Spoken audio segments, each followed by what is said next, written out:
Yes, you can start your player recap.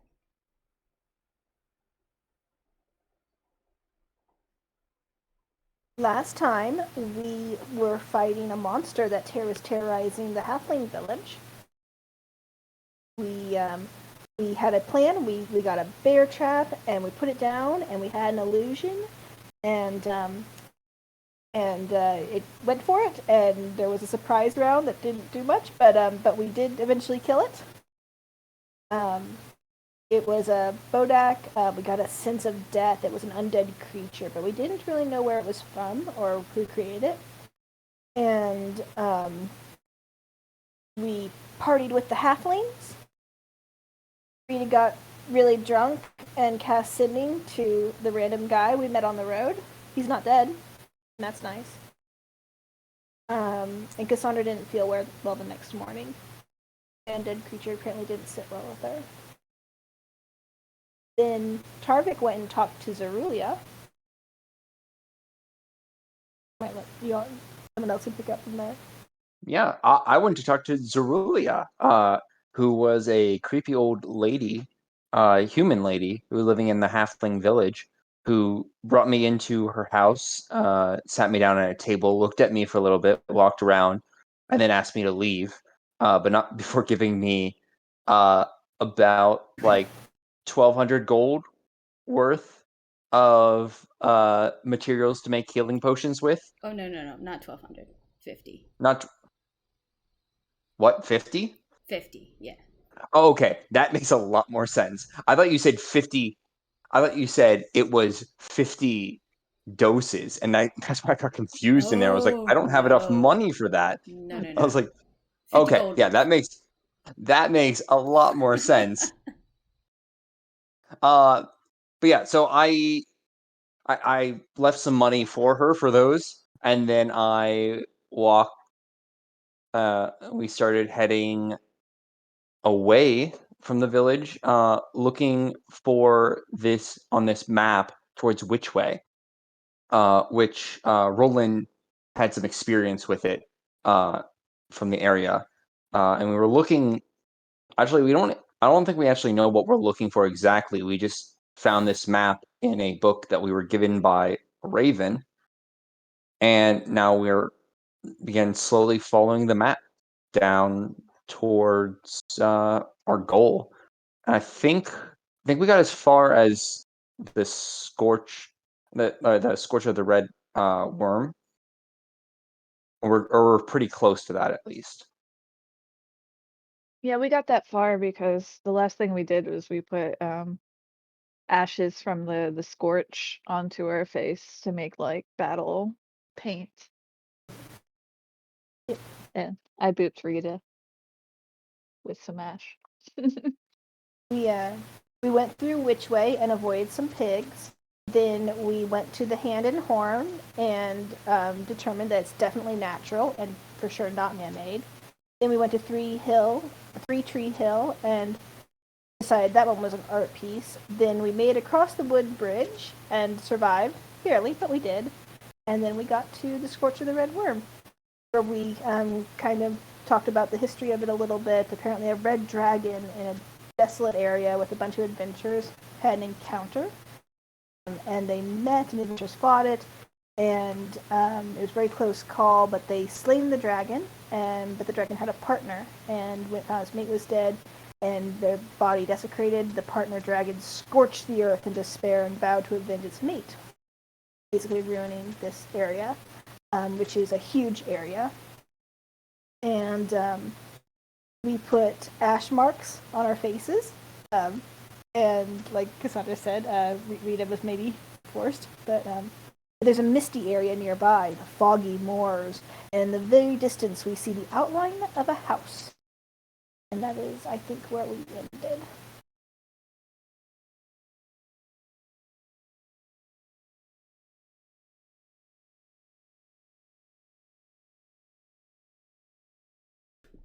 All right, anything else to add, guys? Mm. I don't know if Rita's still a little bit hung over, but she was dealing with that.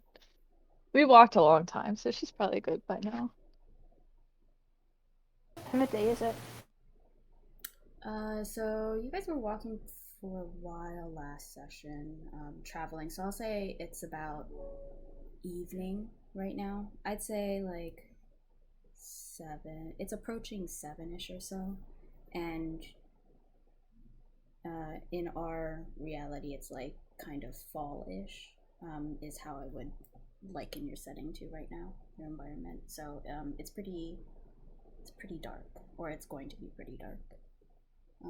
But we can jump into the map here, and as you guys are walking and continuing past the warm scorch and through the foggy moors, any discussions, any talks while you guys are walking?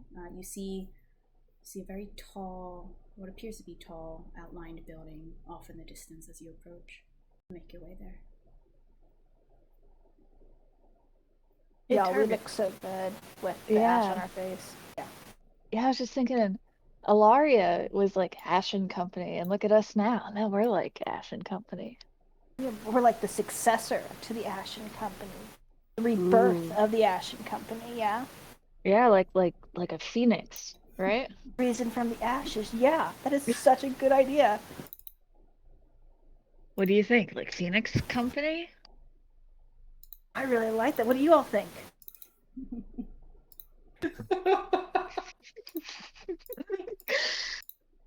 We need In a the team moment. name.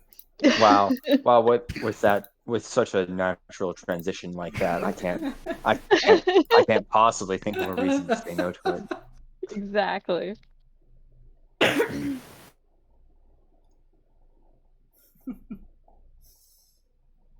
Okay, we're the Phoenix Company then. It's I settled. like it. Yep. Yeah. Now we need to get like branded stuff. Mm-hmm. Who's good with art? We're gonna have to hire someone. Start We can selling do that. We'll merch. hire someone. Yeah. Get like team cloaks. You're included, you know that, right, Tarvik? You're in the Phoenix Company. Oh, am I? Yeah. Yes. Okay, I I feel like guess. I have to be explicit with you, so I wanted to make it very clear. Yeah, I was about to say I was definitely not thinking I was part of that, Yes, all four of as us. I never met, Alaria or anything like that. Destiny has placed you on this mission that we all share and have. Our fates are entwined intricately. And Or then something. our goals are the same as Ilaria's goals was. Even if you didn't know her, she wanted to take out these necromancers. Well, she wanted to protect the eye from these necromancers. And we're Hmm. continuing that mission. Right, I guess. Oh, remind me, what are we just, we're not finding anything for the necromancers here though, right?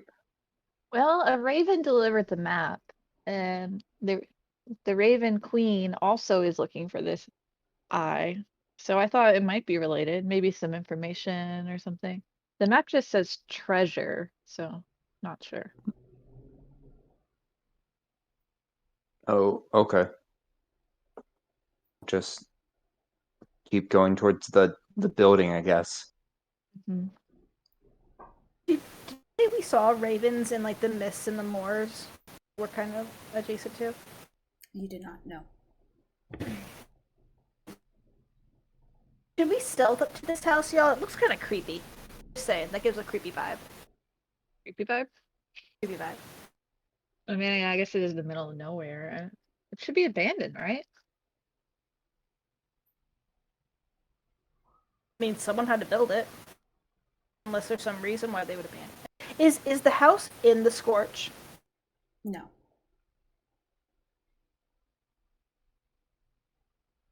Yeah, we can try and sneak. We got the fog to cover us, and it's gonna be dark soon. By the way, the map is not to scale. Gotcha. Are we in the fog or no? Yes, you were in the fog. Okay. So no long. How far away is the house that we saw? Gosh, it's probably like 3, 4, maybe 4 miles. No, it might be like 3 miles away. Okay. I have it in my mind, and I'm trying to gauge what that distance is. Yeah. I'd say like it's 3 miles or so, give or take. Okay. If we like stealthily walked, like could we get there with like maybe an hour or so? Would it still be like super dark, or would we still get there with some light out? It would be dark by the time you got there if you stealthed. It would actually just be dark regardless of what speed you went. It's approaching. Actually, you guys are pretty hungry walking, by the way. If it's been dinner-ish or so, and you're kind of walking forward, you're gonna be in the really dark time of maybe around 8 or so. I'll keep munching some of my rations from earlier. How much? I know I don't want to impose on like if someone is like living there and stuff. I don't want them to feel like I don't know they have to feed us or anything. That'd be weird, right? Yeah. Well, I mean, on the other hand, maybe they're like really lonely and they, enjoy the company. I highly doubt that. It could be rude to like eat and show up and just reject their hospitality by saying that, oh, we already ate on the way here. I already have like a mouthful of like nuts and rations. I was going to say Tarvik is already eating a ration. And I blush. I'm like, I don't know. I'm just gonna eat. We'll figure it out. I'm gonna eat like a medium amount where like if someone offered me food it wouldn't be uncomfortable, but I'm also like not as hungry. I don't know, out of game. Are halflings kind of like hobbits in that I'm hungry all the time, or I mean, there is a limit. There has Yeah. to be a limit. Right. I'd say, yeah, if you can liken it to Okay. the hobbits. Okay. Well, there's always room for dessert, so if they offer me some. All right, so you guys continue moving forward, and the fog at times encircles your entire body, and then it gets low sometimes down to your knees or your waist. Sometimes you lose visibility when it reaches that high and it's covering your whole body. You just continue pushing forward. Are you guys doing stuff? I think we should. I vote yes. We can try. Yeah, we got it. Okay. Full plate guy. Go ahead and roll. I mean, we're in the middle of this fog. It can't be that hard. You say that. Visibility's low. Okay, that's bad. But he has Visibility's low. disadvantage. Should we like put like a rope between us, maybe, like, or something to like help us keep track of each other and not get separated? I mean, It'll be fine. we can see something We could 3 just miles hold away, hands. so I guess Yes. we can see each other, right? Yeah, it's not going to be like, yes, at times it encircles like your entire vision for your height. Actually, Tarvik, maybe not because you're pretty tall.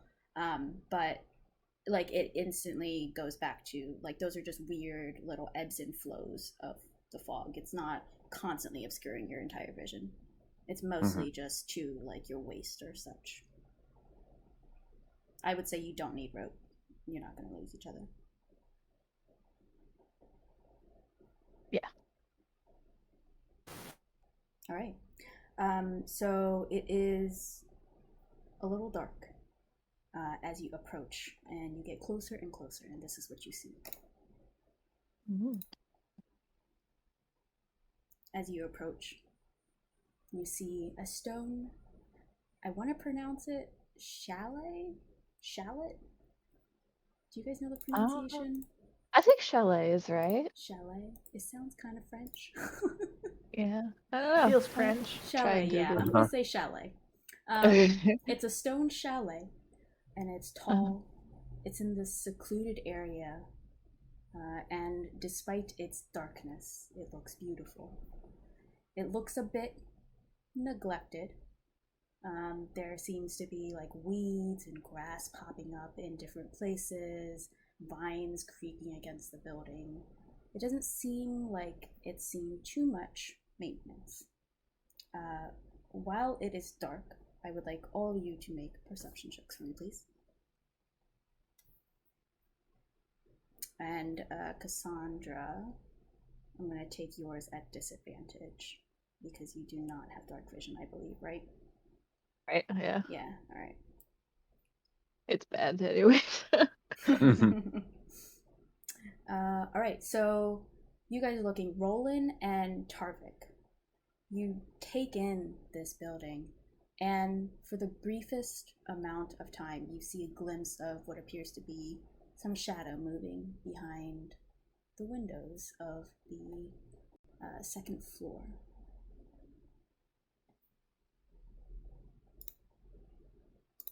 And here, I'm not gonna move you guys over here. You guys are you're probably at a distance, but this is as far as the map will allow you to be.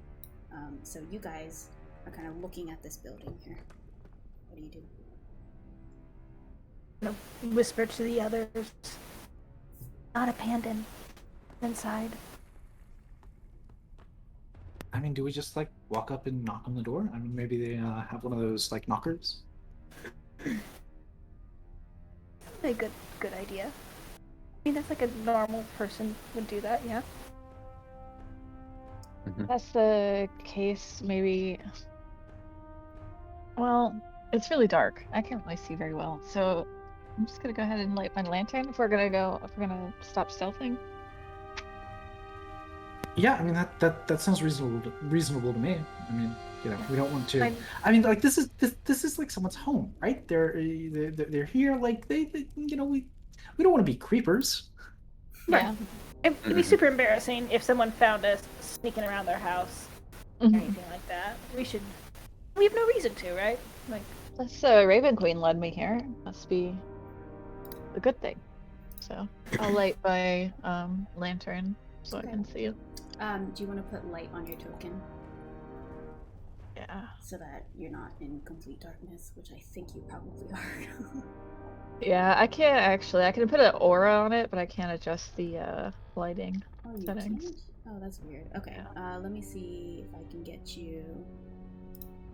what's the distance for your torch? Actually, I have a notation somewhere here. Candle... What is it? A lantern? think it's Torch? I got a hooded lantern. Hooded lantern. 30. Cool. Alright, let me add that for you. 30. And then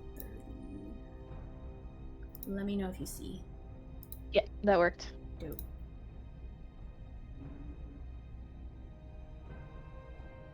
Okay. Who wants to knock? Rita? It's your idea. I can do that. Yeah. I'll just sort of walk up. This is sort of like a porch here, right? Yes, there are stairs, and you see a door there. It's a wooden door. Okay. I'll just sort of walk up and step up onto the porch and knock on the door. All right. You knock. You wait a bit. You don't hear much. And then make a perception check for me, Rita.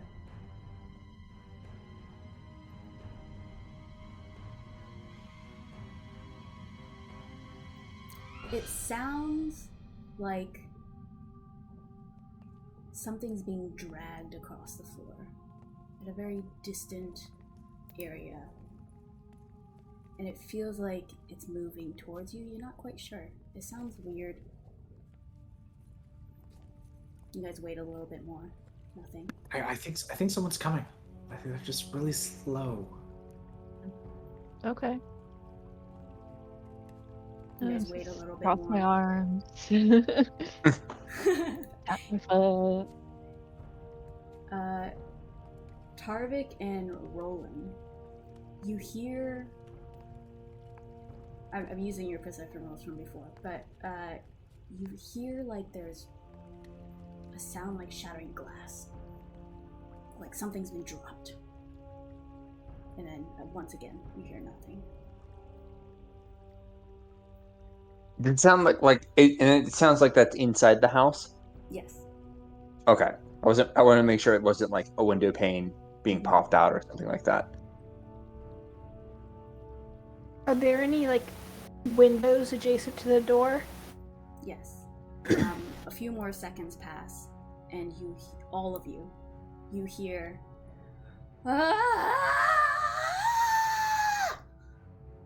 coming from the house. Just Wait, scream. are they in trouble?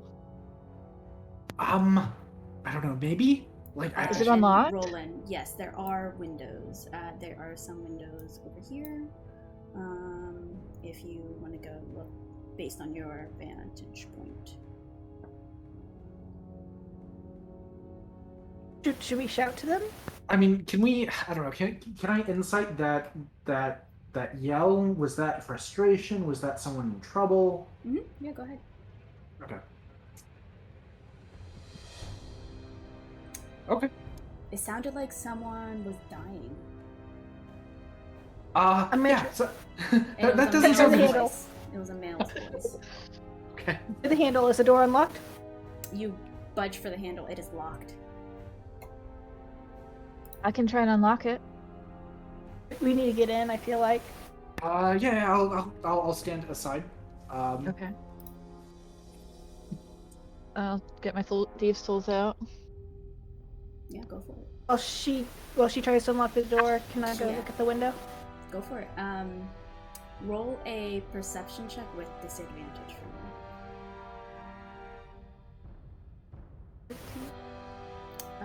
It is very, very dark in here. There's no light inside whatsoever, and there are some curtains obscuring your view.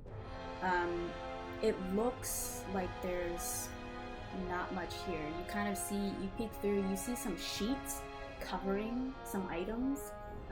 It possibly looks like furniture. You're not quite getting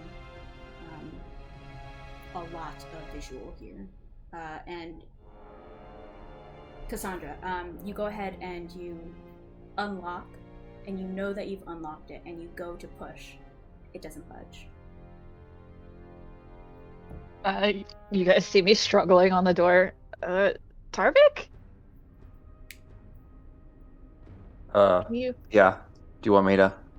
Yeah, I shouldn't have skipped, my workout. Okay. Step to the side. Through my inventory. I don't know if I have a crowbar. Does anyone have a crowbar? Oh yeah, I Maybe. hand you one. Okay. Well, I was like, I'll stop. Like, I'll jam it in the door, and then before he starts putting like actual force on it, I'll look to the others and be like, "You're sure that we want to break into this person's home?" Yes, someone is Yes, dying yes, in there. dying. We need to help them. Oh, okay. And I'll put some force and try to prop it open. Alright, make a strength check for me. Is it with advantage with the crowbar? Sure, why not? Okay. 16. You push forward with the crowbar and you're trying to pry it open, and it gives some, but it's holding fast. I like Maybe shout we need to like find another way in. we gave some, right? Maybe we can keep trying. Can I give another shout. effort to it? You can. I'm gonna start With walking advantage around. Alright, go ahead. And I'd like 23 you this to- time. Nice. Okay. So you move forward and you just push all of your strength into this, and the door opens forward, and you get in. Rita, you hear this noise, and it's a very loud noise of the door breaking in as Tarvik opens it up with the crowbar. Let me...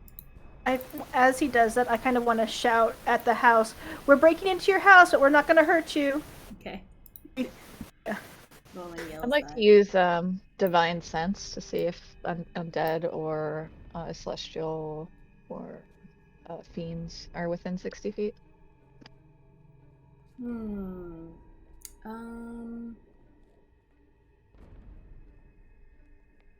It's interesting.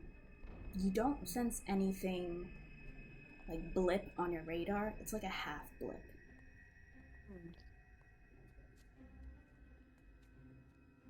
And you sense it in the house. How specifically can you sense it? Do you just know that it's there? Do you know specifically? Let me open up your sheet actually. Take a look too. It says you know the location, so I think that'd be kind of specific.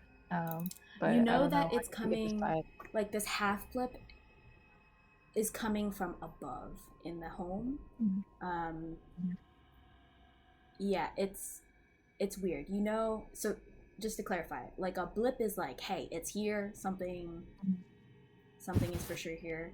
But I say like a half blip because it may or may not be there. I'll just say to the party, there's something weird upstairs, I guess. Maybe a monster. So be wary. Go in. I guess. And I will cross into the door. Right. I'm following. You guys come into a very small room. Rusty iron hooks kind of line the walls, and it looks like an entrance foyer. Hanging from two of these hooks are a shovel and a rake, as well as a dusty cloak. It's kind of draped over a hook next to. There's like a round top door in the hall, to the south of you. Rita, come on. Rita, while you're over there, you did see a graveyard. And it was kind of fenced in with 7-foot tall wrought iron fencing. And looks like there were some graves, 4 graves, with headstones as you looked. Oh, that might be worth looking at. I am going to quickly run over to the graveyard and see if I can read the headstones. Okay. You heard that crash behind you, and the rest of them gone in. You guys notice that Rita isn't with you, but Rita, you go over here. Yeah, let's stick with you for now. So you take a look here, and you try and read the headstones, and you do read something here. Let me get you your hand out. I'll just show it to every one of you, but this is for Rita.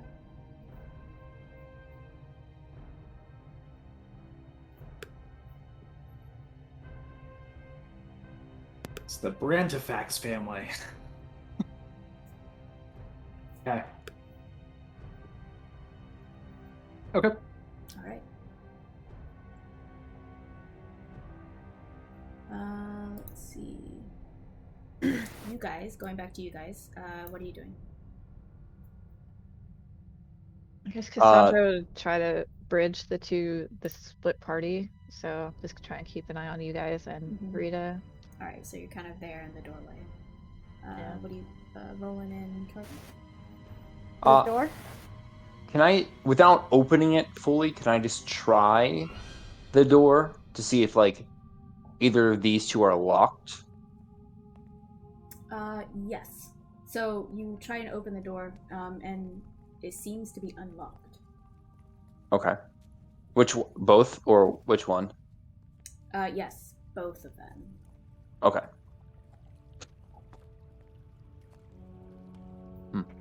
Let's try this one. I have a good feeling about it. Okay. Do you want to wait for Rita, or do we just go? I mean, I think we heard someone die. I feel like we should go. Okay.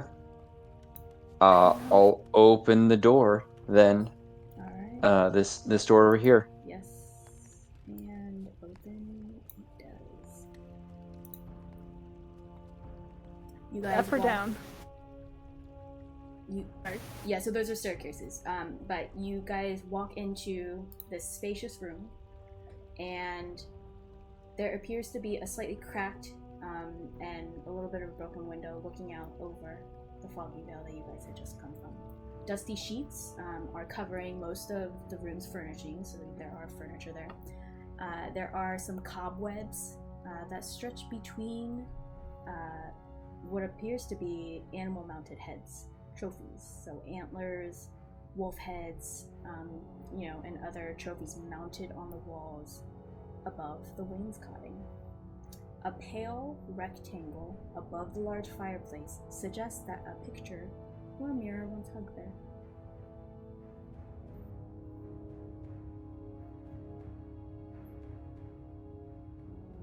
We see any like broken glass in that area?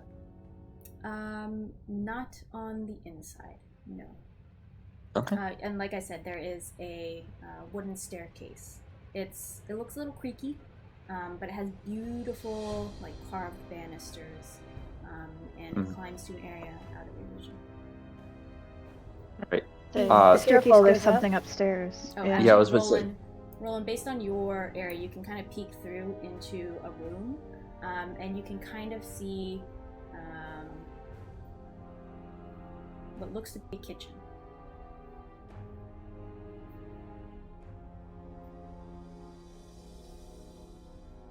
I feel like we should wait for Rita to catch up. Mm-hmm. I don't know. I feel like we were going so fast before. I don't know. It seems urgent, but I don't like being this far away from everyone either. All right. I'll duck back this way to Cassandra and just be like, we went in this door over here, and then Okay. walk back on here. Go ahead. We'll catch up. Oh, okay. Cassandra said that we will catch up. Yeah. So, I'll step back out again and just be like, we're going up the stairs. Be right back. Be careful. Okay. And I will start walking up the stairs then. Slowly. Alright, Tarvik, you start walking slowly. Rita, I'd say, what are you doing? Have you gone back to the group? Yeah, I would start heading back after reading the tombstones. Great. I'll say at this point you've probably made your way back to Cassandra. After Roland and Tarvik had kind of taken a look. Alright, I'll lead you in. At this point in time, all of you hear another sound. And it sounds like a snorting pig or a hog. And it sounded like it was coming from here. So, the place that you had kind of peered through before, Roland. As you guys Kitchen on the first level? It appears so. You guys reach up to the top of the staircase, and there is a door. You gonna open it? After you heard this sound. And you said, if you said it was on the first floor, I think we'd probably move towards the sound, right? Yeah, let's go back down. Yeah, so we'll go back down the stairs and start making our way towards whatever sound that was. Okay. Back in the kitchen. Alright. Cassandra, Rita, what do you guys do? We'll go try to meet up with them. I think I would be distracted by whatever that was upstairs, but I don't want to split the party, so I'll do this. Alright, I'll ask everyone to kind of hold their positions right now. Yep. So, both of you, Cassandra and Rita, you kind of go into the expanse that you haven't seen before, what I described before to Roland and Tarvik. Roland, and kind of Tarvik as you are behind Roland here, you are moving into a small hallway that opens up into a circular chamber. It contains a very large oak dining table surrounded by 6 high-backed chairs carved with images of stags. Suspended above the table is a gaudy chandelier tied off with ropes, and puddles of water on the flagstone floor are the result of moisture seeping in through 3 narrow broken windows evenly spaced around the tower wall. A fireplace set into the wall is blackened by soot. So you can see here, this is the fireplace, and you kind of peer into this. I think I might have gone the wrong hallway. It was kind of more over here, but I thought it made sense There to go is around. there is a door right next to you, Roland, you see. I'm going to listen at the door. You listen, make a perception check for me. Perception. You listen long and hard. You don't hear anything. I'm gonna look at Tarvik and, like, I'm gonna get ready to, like, open the door and, like, go in. Yeah, I'll get right behind him if I can. Alright. All of you hear, and it's louder now, again, that shrill kind of dying man scream. Ah! Kind of, actually, Rita, you would be the one who hears it strongly. You hear it coming from this door here. And for Roland and Tarvik, you kind of hear it back towards where you were, but you're not quite sure where. You go back? I think we should go figure that sounds urgent. Can I try the door? You can try the door, yeah, and it appears unlocked. Okay, I'm gonna open this door. Okay. You open the door and you see staircases that are leading downwards.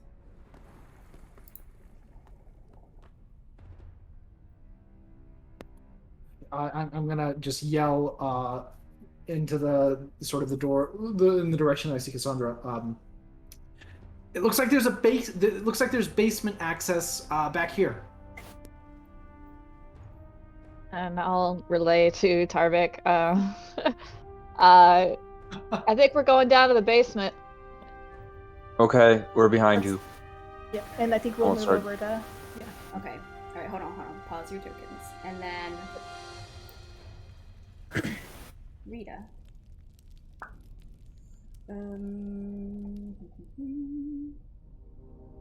You go down into staircase. Cassandra, you are right behind her. Also, you are right here.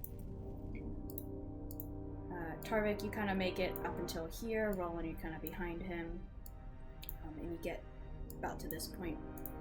Roland and Tarvik, you hear coming... Well, make perception checks, both of you. Better.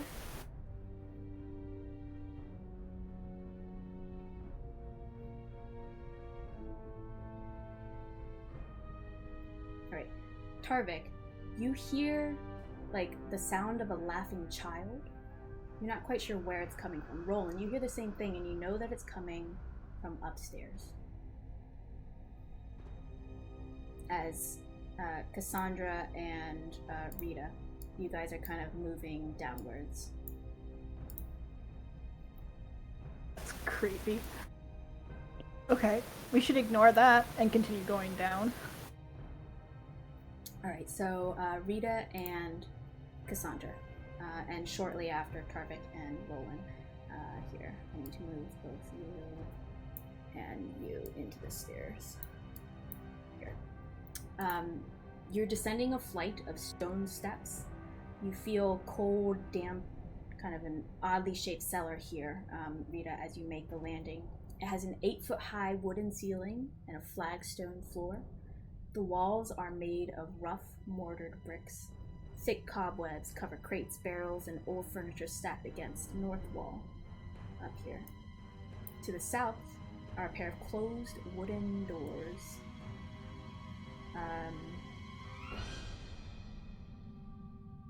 Yeah, you feel and you kind of smell just the extreme dampness and the cold. It's chilling to your bones as you walk through. I want to keep an eye out for anything coming from behind us. Make another perception check for me. Okay.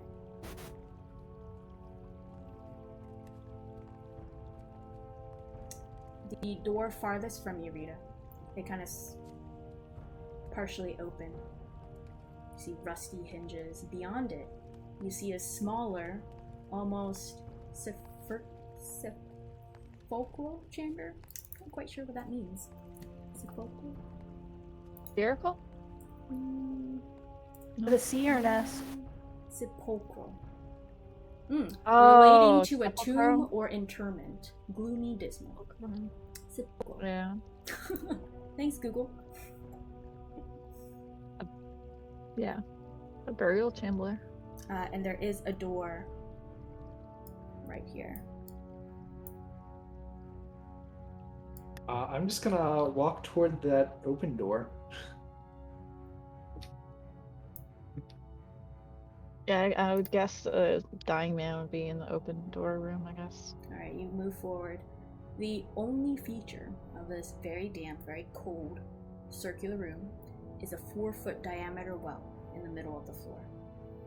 Next to the shaft sits a wooden bucket fastened to a coiled length of rope, and the bottom of the shaft is veiled in darkness. You hear, Rita, as you kind of approach and you take a look in, a very soft voice coming from the depths of the well. Roy! Where are you, boy?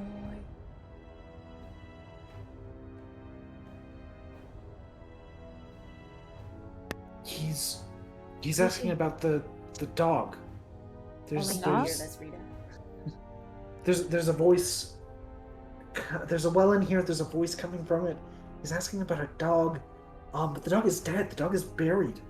Outside. I'm going to step further in. Whoa, There's someone in the hey. well. Careful. If there's a person in the well, we should help them get out of the well, right? We're hearing voices. I don't know. Rita, are you sure? I think there's. Alright, well, I'll hang on to your belt if you're gonna look at in there. I'm gonna step forward and look down inside the well. I'm gonna hold on to her belt. Alright. Tarvik and Rowan, what are you doing? Are you kind of still just in the hallway? Yeah, I'll follow quickly behind, but Yeah. there's not Keeping up. like I can't get into the room quite yet. I would say. Alright. So you guys can be closer. The room, the width is a little wonky, but you guys can definitely fit. So, Rita, you peer in, make a perception check for me.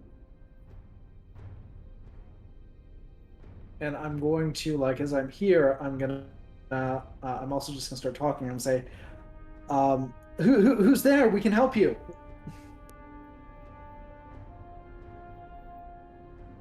And Cassandra, you said you were holding on to Rita? Yeah, I'm like holding on to her belt because I'm afraid she's gonna like fall in. Alright, make a strength check for me. I should be the last person doing this. Alright, so Rita, you peer down. It is dark, but despite its darkness, you just feel like something is down there. You're not quite sure. You think you saw a glint of something, but it just disappears.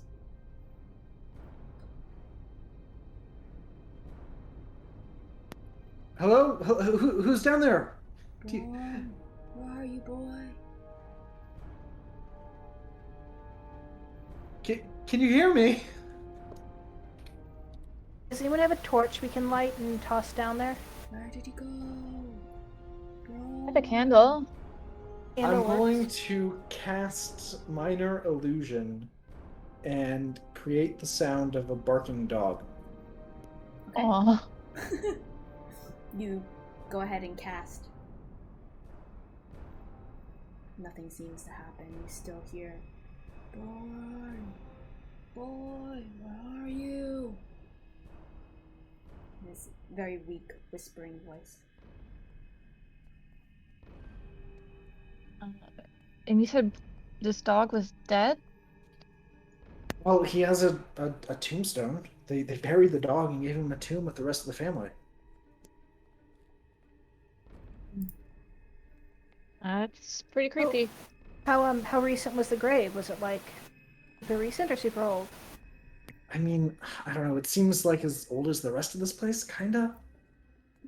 You guys hear above you creaking floorboards, like someone's walking, and then you hear a thud, and then dragging, like a body's being dragged.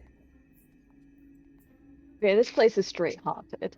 This This is maybe God, but there's treasure here. We gotta lay these spirits to rest, I think. Should we burn it down? I mean, how do we do that? Well, we should look for the treasure first. Yeah. But Did I it mean, ever say sometimes anything about treasure? yeah, the map The says map. treasure is yours. Oh, that's true. Yeah. Hmm. And the Raven Queen has something to do with life and death. And if these spirits are still not passed over, maybe she wants me to help them. It does seem in character with what we know about the Raven Queen, right? I mean, she doesn't like undead much. Yeah. Yeah, I don't know much about her. I think I only learned that she was recently ascended and she oversees the passage between life and death. So I assume she would want that to be like a straight shot, like you're either alive or you're dead, and not like this weird in between stuff. Yeah, we still need to go to Duras. Yeah, we do. Yeah. Okay, well, should we start with this well? Obviously, there's something in this well, and we're here. I feel like we need to toss a light down it. There's a bucket up top Beside. side? Okay, I can put my lantern in the bucket because the lantern shouldn't like I mean- burn the bucket up. You only have one lantern, though. Yeah, I Yeah, wouldn't sure. want to lose the lantern. I can light up a torch and we can just mage hand it down. Yeah, let's Okay, do that. yeah, there you go. Hmm. Yeah, I wouldn't want to just drop it. Okay. Do I actually You have a torch? have torches? I don't have torches. I have I Okay. have candles. I Okay, don't yeah, either. do a candle. Yeah. Good Okay. candle. I will light up a candle Alright. and cast mage hand and lower it into the well. Nice. So it is a 10 by 10 well. And as you descend, what is the distance from Magian? Remind me. I believe it's 30 feet. Okay. You descend it down 30 feet. It appears that it's not the end of the well. It goes further. You feel about dropping it? Like maybe you just shout to the voice, like, heads up, we're gonna drop a candle on you, and then drop it. Okay. Okay. We're gonna drop a candle down there. Then I'm gonna let it go. As you go ahead and speak that, you feel the reverb of your voice kind of bounce along the side of the well and reverb up back up to you. But you go ahead and drop, and you see the candle fall down, and then all of a sudden the light disappears as you saw little ripples that the candle dipped into. There's Was water. there like a splash? Yes. You kind of saw that there was water down there. Hmm. Well, how Alright. sturdy does this rope look? We can get our Pretty rope. light. Our rope. Yeah, I was about to say, I think we all have rope, right? Yeah. A few of us do, yeah. All right, I tie a rope around me. It saved you Omar many is a- times. Yeah. Good old. Here we go again. Yeah. Mhm. Okay, And do we one have end to Tarvik. any leftover water breathing potions or oil of slipperiness? I don't think we do, but we might. I think we use it all. I'll give the ring of swimming to Cassandra. Oh, okay. Is it a tune thing? I think It said is last time it was not. not. Yeah. I don't think it is. No. Okay, cool. That's really Alright. awesome. That's cool. Yeah, I'll it just put the says you ring have a on. swimming speed of 40 feet while wearing this ring. I just figure I'm the smallest, so it'd be easier to send me down. All right. I hand the other end of the rope to Tarvik and say, "You got me?" You want Uh, me to I drop you slowly? can. I tie the end. I tie the other end to the grappling hook I have, and I hook it onto the side of the well. Okay. Do you And want me to I'll drop you just slowly?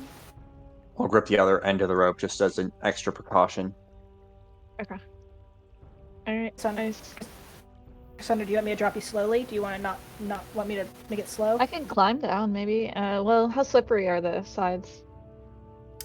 It doesn't appear to be slick with water. I can just climb down, and then the rope will catch me if I fall. So I start climbing down. All right. I'm a pretty fast climber. I'll say here we'll take short little break before we get into the wall. So how about let's do 6 or so minutes, so that let's get back to it. All right, so Cassandra, you are attempting to climb down. You have a rope, and Tarvik, remind me, you're holding it or you've tied it off somewhere? Little both. Like I'm holding it, but I also have like a kind of like a backup thing where I have my grappling hook on the side of the well. Mm-hmm. So, like, realistically, I figured if we all need to go down there quickly, it's best to have that set up immediately, right? So. All right, so Cassandra, go ahead and make an athletics check for me with advantage +2.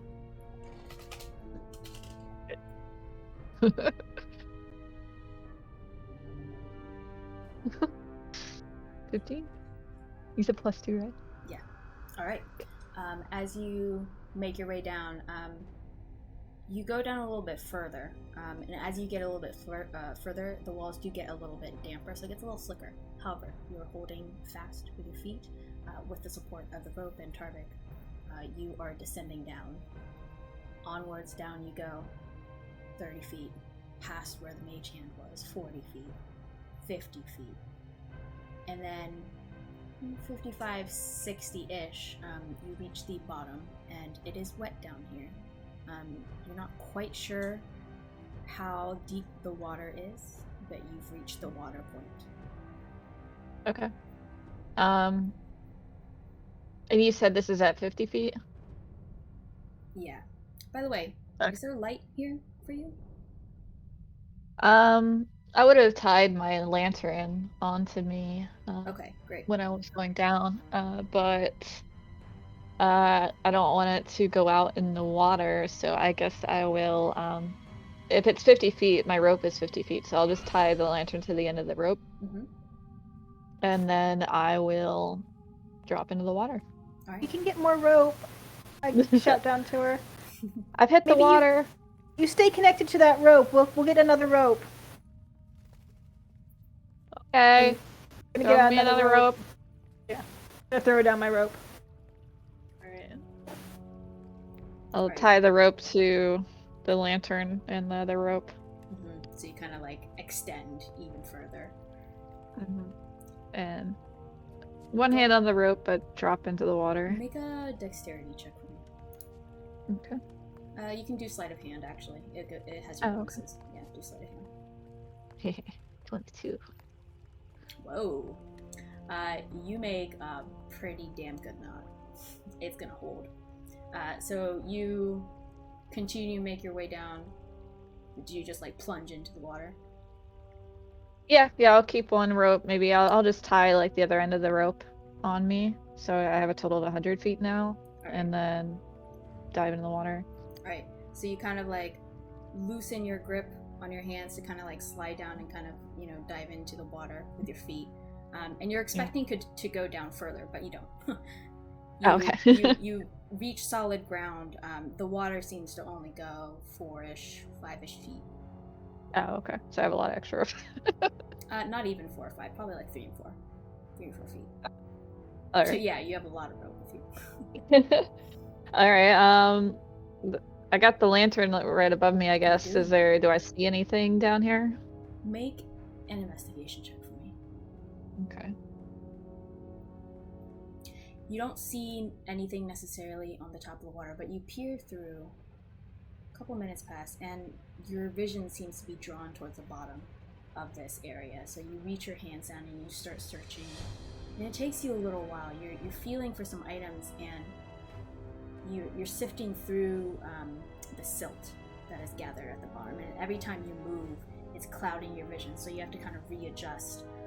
But eventually, after some time passes, and I'd say maybe 5 or so minutes pass, you find what seems to be some type of symbol on a golden chain.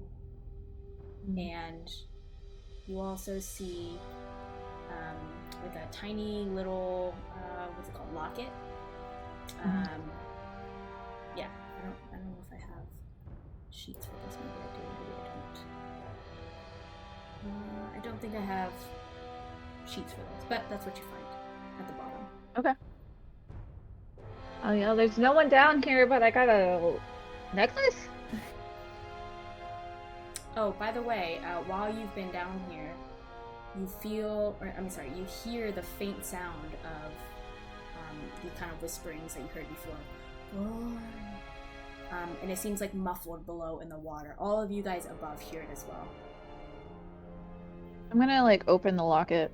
Is there any like pictures inside?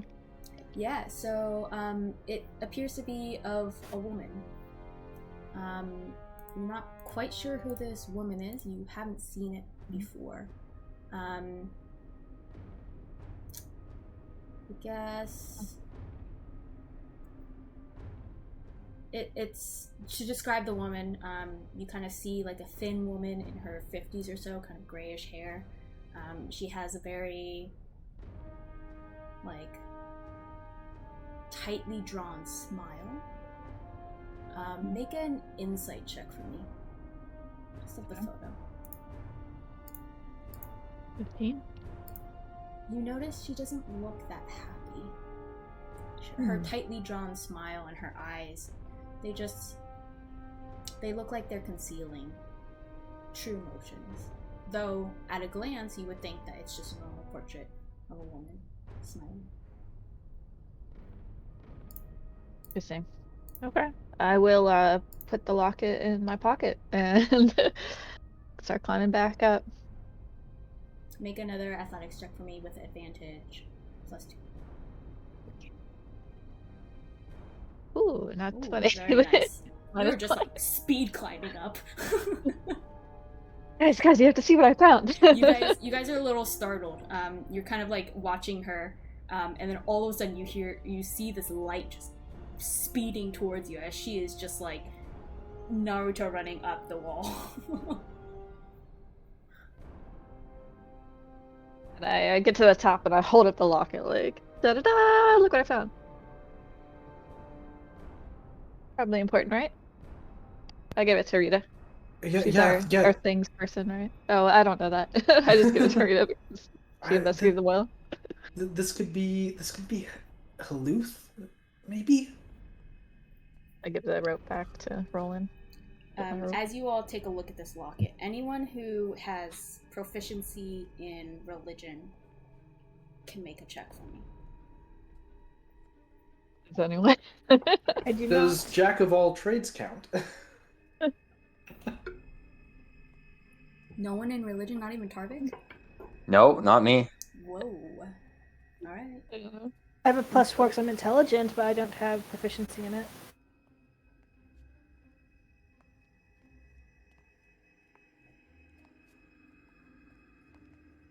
Alright. That's fine. Okay. Yeah. I'll say what I intuited though, that she doesn't look happy. Is this a painted image?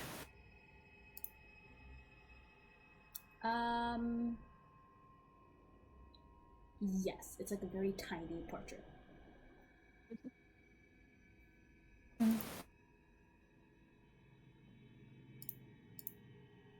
Maybe, so this is something of the woman. Was there anyone else on those graves? There was the dog, the woman. So there's the dog, there's Baron, who was a husband, father, and hunter. And he had a sort of a special quote, let no man stand above another. Then there was Haluth, and it wrote on the headstone, our pride and joy lost too soon. Slythine, and it wrote, beloved daughter, may she find peace at last. And last of all is Braun, the hound of Brantifax, was faithful to the end. Well, maybe so we have something of this Sylphine. Maybe we need to find something in Borns for the Hound. Maybe not. I mean, this woman looks. I mean, I don't know if I should assume this, but Delphine was the daughter, and this woman is older. So I don't know. So this is just some unknown person. Maybe. Like But then her again, mom. like Haluth was lost too soon, so maybe she was, a young mother and died. Mm-hmm. Okay, well, This lady has gray hair though. Like is she human looking? Yes. Okay. So she's gotta be elder. Maybe she hasn't died yet. Maybe this is someone who's still alive. yeah. If it gets father and then Hound and children, then maybe the mother's still alive.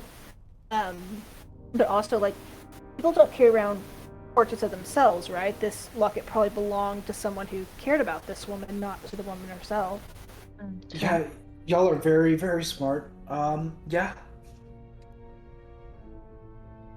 Okay. Well, do you want to hang on to the locket, Rita?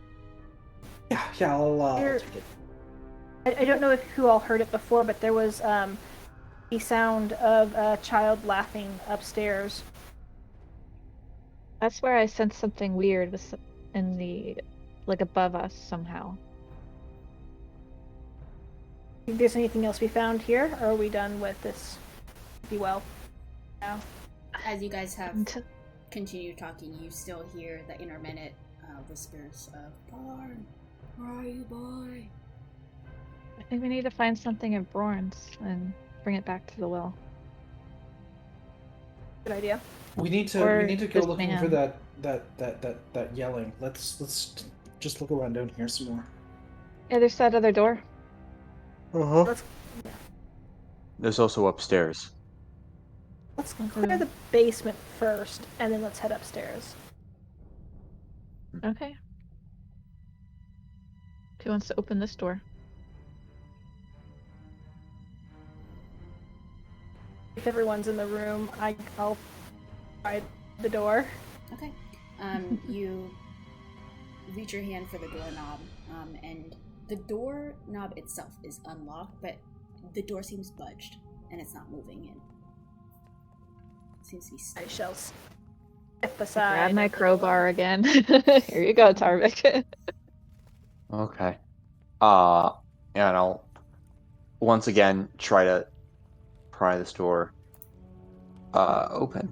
Awesome. Make a strength check for me. Mm-hmm. Oh, nice. Nat 20. 24. Very nice.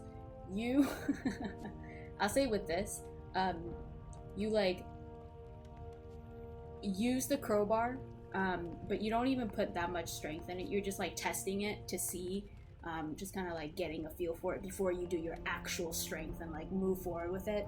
And you move forward with the crowbar, push it in a little bit, and just with that test nudge, it just seems to open miraculously. And you're like, huh, didn't know I was that strong. Interesting. Take my crowbar back. Yeah, I'll hand it back and I'll take a step into the room Alright. if I can. Yes. In here, it is windowless, and it feels cold just like the rest of the space. It contains a pair of wood-framed beds, 2 narrow wardrobes, and an old rug on the floor. On the east wall between the beds is a wooden shelf supporting a pair of candlesticks, which are unlit. It's a very plain room. Is this anything over here? Is that just a shelf? No, that is nothing. Okay. Sorry, that was the dynamic lighting barrier that I just moved over there. Oh, yeah, no problem. Yeah. I'll just be like, this just seems like an empty room, and I'll slide it. I'm probably too big for this room, frankly, like with all this stuff in there. So I will just like slide out of the room and let the others look around in it. I don't know. Can I search the room for anything special, like Make an investigation check. For any me. traps or hidden doors? I was muted. Can I search the Oh. room as well? Oh, yes. You can do individual, or one of you can do with advantage if you'd like. Oh, I guess we both did individual. So.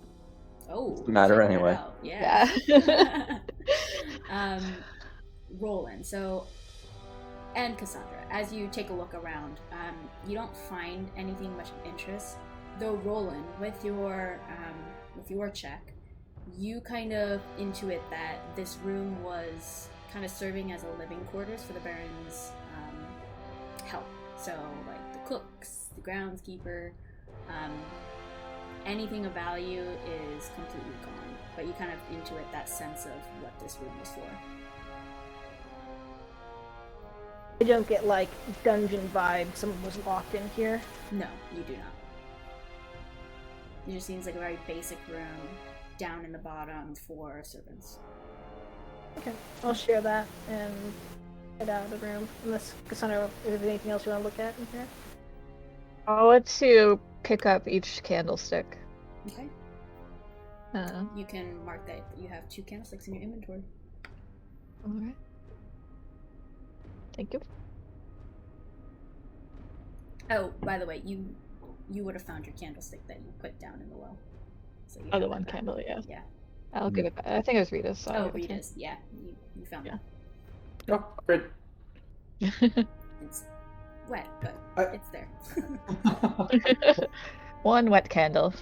I think that you mentioned that against this sort of north wall here, there was like just a pile of stuff. I'd like to just sort of sip through it. Yeah, so there were some crates, barrels, and just like old furniture stacked. You go ahead and make an investigation check for me.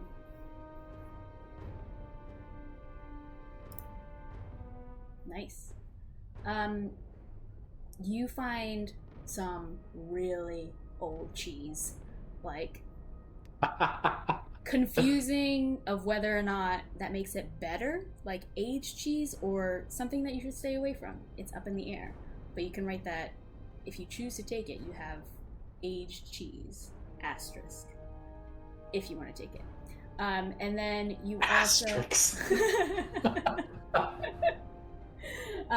you see some like materials that servants might use. So there are like some shovels in a barrel. You think probably for the groundskeeper that Roland kind of intuited that this was kind of like the servants area.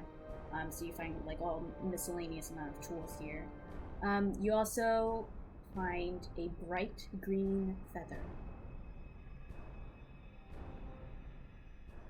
That's about what you Well, that's rather pretty. I'm gonna take the feather. All right.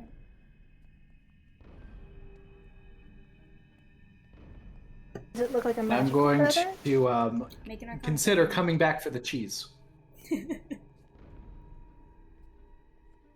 looks like a normal feather. Bright green.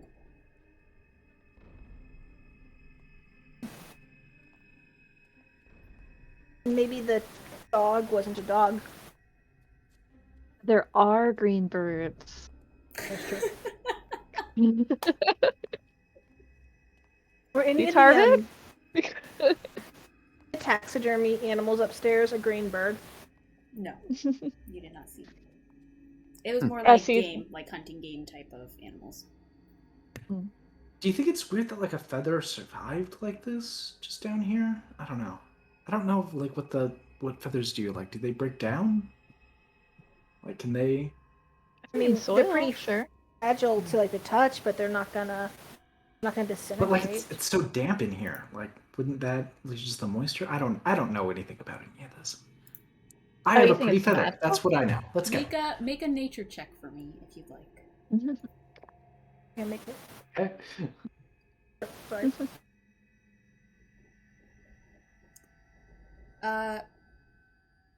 Yes. Over time, a feather will decompose. Over a long period of time. You're not quite sure how long this feather has been here, or what its nature is. So there is some logic behind your theory, but you also don't know all of the information. It's kind of what you gather. I've got a pretty green feather.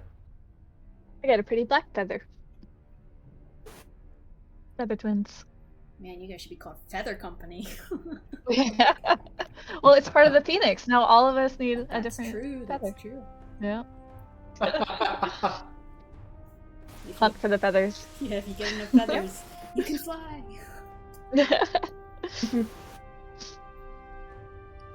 All right. You two were investigating something upstairs. Do you want to go check that out? Yeah. Do we want to Yeah. clear the second or the first Ground floor floor? first, or do we Yeah. want to just go straight upstairs? Didn't you guys hear like a pig noise or something? Yeah, there was like a pig noise from the kitchen and like a child Mhm. noise from upstairs. Okay. Maybe the pig is born. Oh, that's possible. I heard I pigs can be guess. pretty smart. I'll make my way upstairs at least for right now. Cool. Yeah, you guys are Teleport. going up. Alright. You are Okay. in that foyer area where you originally were. Gotcha. Alright, where's the kitchen? This way. Let's go to the kitchen first. There's like 2 doors into the kitchen, and we could like flank it. One is cracked open. I'll Alright. go on the front. I'm gonna go this way with Harvick. Yep. Through just the walk. Awesome. Rita, what are you doing? I will stay with Cassandra. Okay. Yeah, I'll open this door here if I can. Okay. So, Cassandra, as soon as you walk in, you like the smell of food, not fresh food, but like past food, kind of wafts into your nostrils. And let me just open the door here for Tarvik and Warren. As you Like guys rotten? No, not rotten. Just that there's been food here in this area. Okay. Yeah. You guys open the door, no problem. And the same kind of like there's been food here previously smell kind of wafts over you. There's also just like a scent of soot. You see that there's a hearth that is probably the source of that smell. And you see in front of you what is a kitchen. You see, like I said, the hearth. There is a wooden table. And in the kind of kitchen sink area, there are lots of pots, kind of grimy. And then there are also kind of like pots and pans kind of hanging from hooks around the room. Almost everything you would expect to see in a kitchen of this kind of size can be found here. You see like dish-filled cupboards, you see cleaning supplies about, you see cooking utensils, you actually see some mice scurry across the floor, and they're trying to avoid you as much as possible. You see them scurry. This room seems to have seen a little bit of use, which is a little odd in comparison to the other rooms that you've been in that seem to be like untouched. There are like some Someone's been dishes here. in the sink.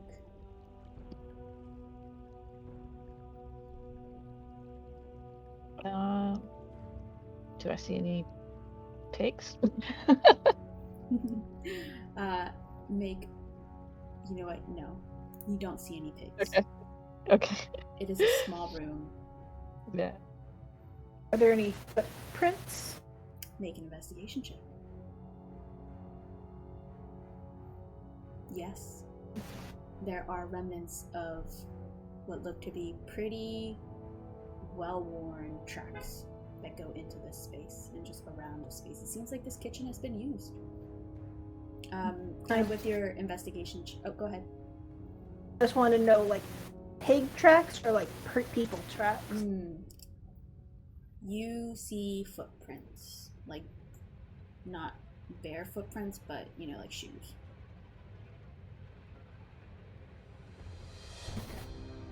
If you remember, guys, we heard that like dragging noise too. There's something. Yeah, and as you kind of like take in this space, you see that in some of the pots with like the lids a little bit cracked, you can see there's something stored in a couple of the pots that you're not quite sure without going towards them. I'm gonna go towards the pots. Alright. You open it? Oh, so carefully. Yes. Okay, you carefully kind of keep your face at a distance, peek it open, and you see some rations and some spices that are stored in some of these pots.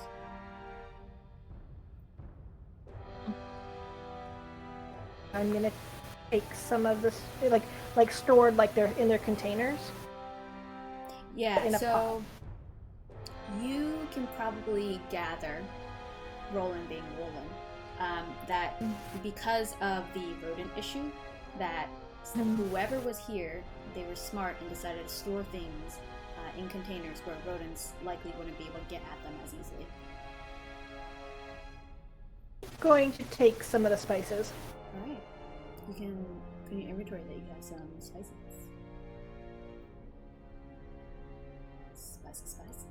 Probably make your rations taste a little bit better. Although you're a wizard, so you don't need that.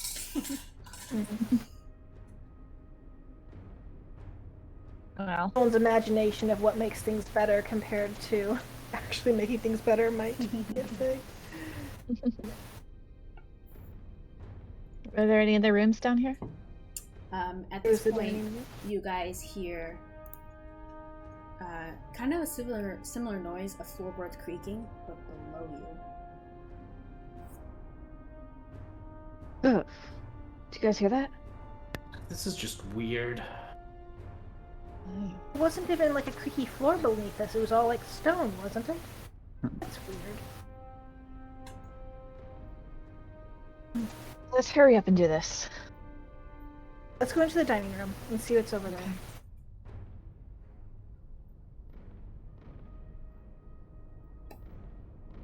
Alright, so you walk into the dining room. Again, there's a large oak dining table in front of you with the 6 high back chairs. Are there any other doors? Is this door? That is a window. No doors. Has there been a fire? Is this a fireplace? Has there been like a fire recently or anything? Yeah, you can see that the fireplace wall is blackened by soot. Make an intelligence check to see how recent it is. Okay. You're not quite sure. It could be old, it could be new. You don't feel any heat, so you know it's not like extremely new, but you can't quite tell how long ago. Gotcha. Okay. Footprints in this room as well? Make an investigation check for me.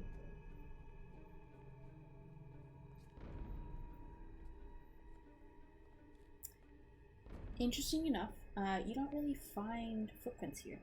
It doesn't seem like this room has been used. No disturbances, nothing.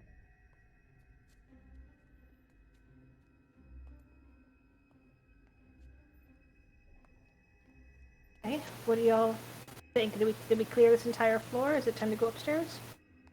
Yeah, I think so. All of you hear like a child's laugh coming from above. You're not quite sure where, but above you hear it.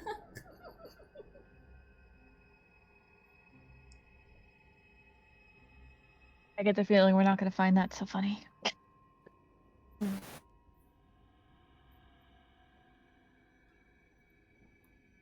Rita, are you good with kids? I'm good with kids. Don't be mean to this one. Rita, are you often mean to children? She was so mean. She used all of her thaumaturgy and stuff to intimidate this poor kid. Why would you do that? That poor child probably cried quite a bit. Possible. Be nice today.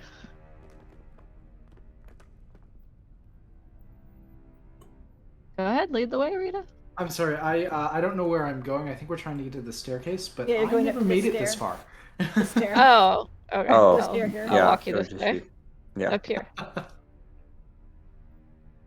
Right from me. Okay, I'll lead the way. All right. That's how you lead Rita, the conversation. at the top of the landing, you do find a door that is blocking your way. Do you go and open it? Yeah, I'll try to mage hand it open. All right. Cast Mage Hand, and you try the doorknob, and it opens. It doesn't appear to be locked, and it opens into a room here. You kind of see it first, Rita. It appears to be some type of parlor. It has a centerpiece of gold inlaid low table, and around it has a handful of kind of like really nice looking overstuffed chairs and sofas, all neatly arranged. You see some other furniture that includes kind of like a cabinet full of glass decanters, wine goblets, and a 6 foot tall gilded harp standing in the northwest corner. So over in this area here. You see that there is a staircase, another one, in the northeast corner that appears to go up. And then there are just like several dusty sheets just laying in a small pile next to the harp. I'm gonna go take a look at that harp in the sheets. Mm-hmm. You got it, right?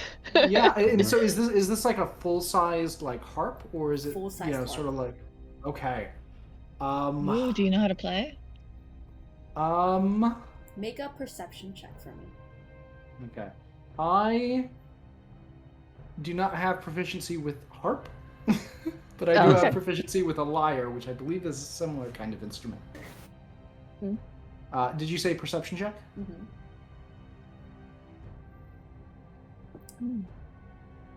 This harp looks valuable, but it also looks extremely heavy. I'm gonna try like plucking some of the strings just to see if it works. You pluck, and yes, it's a working harp. And Is it like in tune? It's a good question. Like a thing? Like want to go out of tune if no one's maintaining it, so it might indicate someone's been here recently? Yeah, I don't know much about harps. If it does need tuning, then it's out of tune. Okay. If it harps doesn't, are then it's fine. harps are sort of notoriously sort of the most. I want to say the most difficult to keep in tune, but they But like finicky. They very easily get out of tune, and they sound bad when they're out of tune. Okay, then you pluck a string expecting a certain note, and it is not that note. Okay. And just looking at the sheets, is the sheet music? Oh no, sheets as in like covering sheets that just Like are bed in a sheets? small pile. Oh, not music sheets. gotcha. Yes. Gotcha. Yeah. Okay. Okay.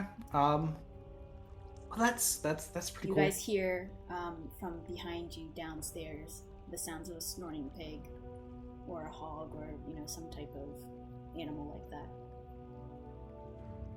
Something weird's going on. Let's press on.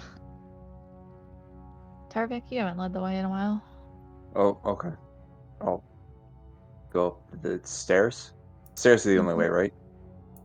Yeah. It appears that way. Yeah. Yes. Yeah, I'll go up the stairs then. All right.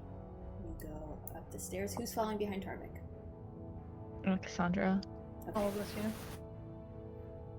And then what? Rita in the rear. Yeah, I can be in the rear. All right.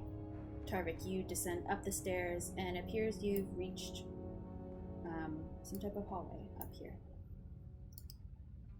Here. Oh, Cassandra, I lost you. I'm in the middle of nowhere. Oh, here I am. Okay. Oh, okay. I'll just peek down this hallway here. All right. You take a look, and it appears just to be a very long hallway. There appears to be Okay. some doors beyond. You don't really see anything here, though. Alright. If I don't see anything and everyone's following behind, I will just creep forward at least to this first intersection right here. All right. As you peer to the right, you see two doors that are in this hallway, as well as a little staircase beyond. Actually, no, that's not a staircase. Sorry, ignore me. Just two doors to your right. These two doors, okay. And then I see, is that a door right there? Yes, And then it a is. door right there. So there are 4 doors in total. Okay. Where do we want to go? Do we want to do with this small hallway first? Sure. Okay. Make my way over. I'll start with the door that's slightly open then. Okay.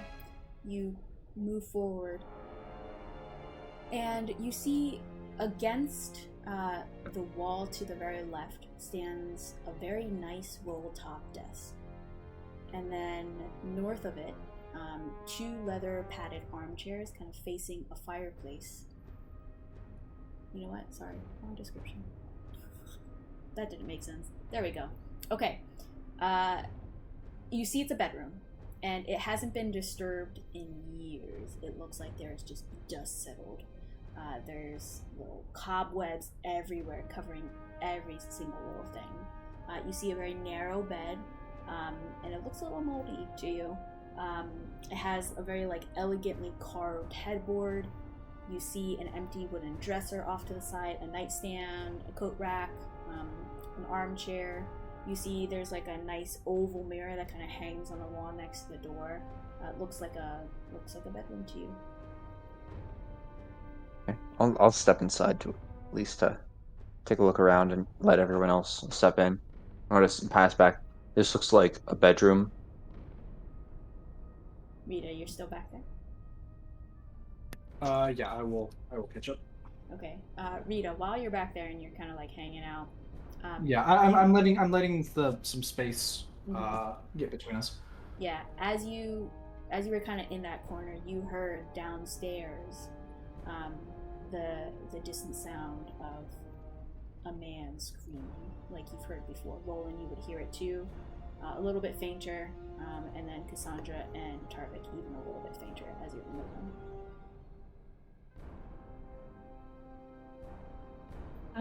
Is there any drawers or anything in this room that we could look around, see who's Yeah, make an this is? investigation check. There's a dresser, a nightstand.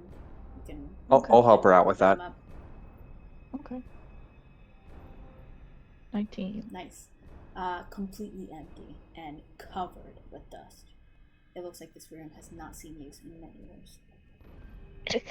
I'm coughing, I don't think this room has any importance. Oops, I accidentally stepped outside the entire house. Oh yeah, it's gonna get funky if you step outside. Yeah. Are you in some sort of alcove there? Is it a door or just? Me? It's a little nook. Oh, I guess it's a chimney or something. Okay. No. All right. All right. I'll just say, right, Roland, Roland. do you want to go to the other door over here? Alright, I'll try this door. Okay, it is unlocked. And as you open it, give me a second.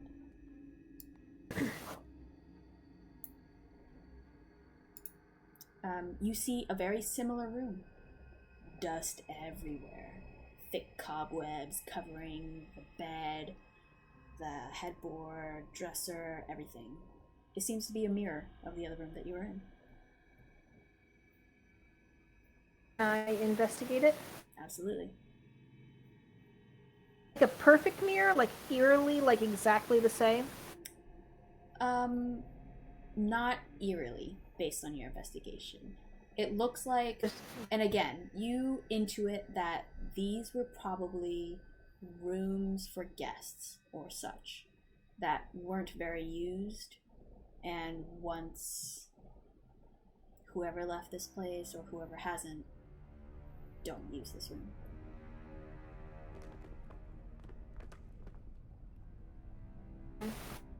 You guys hear creaking footsteps below you, and a thud, and then dragging. I wonder if we're hearing something that, I don't know, something about their deaths? Something they want to tell us? It would make sense. Like, hearing like the way they died, like maybe the hunter got gored by a pig, and then someone else, while they were looking for the dog, fell into the well and screamed, and that's what we're hearing. Yeah. And the thud, I think, was pretty clear. But what do y'all think of the? Is this a staircase going up? It is not. It's nothing. Just a dead end. Oh, man, I was right the first time. It is a staircase. Sorry. Shouldn't have backtracked the first time. It is for sure a staircase. Okay. Do y'all want to keep going up, or do you want to go back towards Rita, to the other rooms? Is Rita okay? Do we have visual on Rita? You have visual. Yeah. Yeah. Roland and Tarvik have visual. Okay, like I'm like, right. Yeah. I'm still kind Yeah. of in the room. It's a little hard, yeah. These are narrow hallways, so Yeah. I mean, When we were might as well outside, finish. did we see like a little, like a turret, like a tower coming up at the top? Is that what we? You did see a tower, yes. Okay. Yeah, we can just investigate the stairs. Yeah, let's go upstairs. Cassandra leading the way. Cassandra, lead the way. Oh yeah. Okay. Alright, so Sorry. matching the order that you're in. Yep. Nice. Alright. Let me move your tokens. So everyone pause for a second so it doesn't get funky.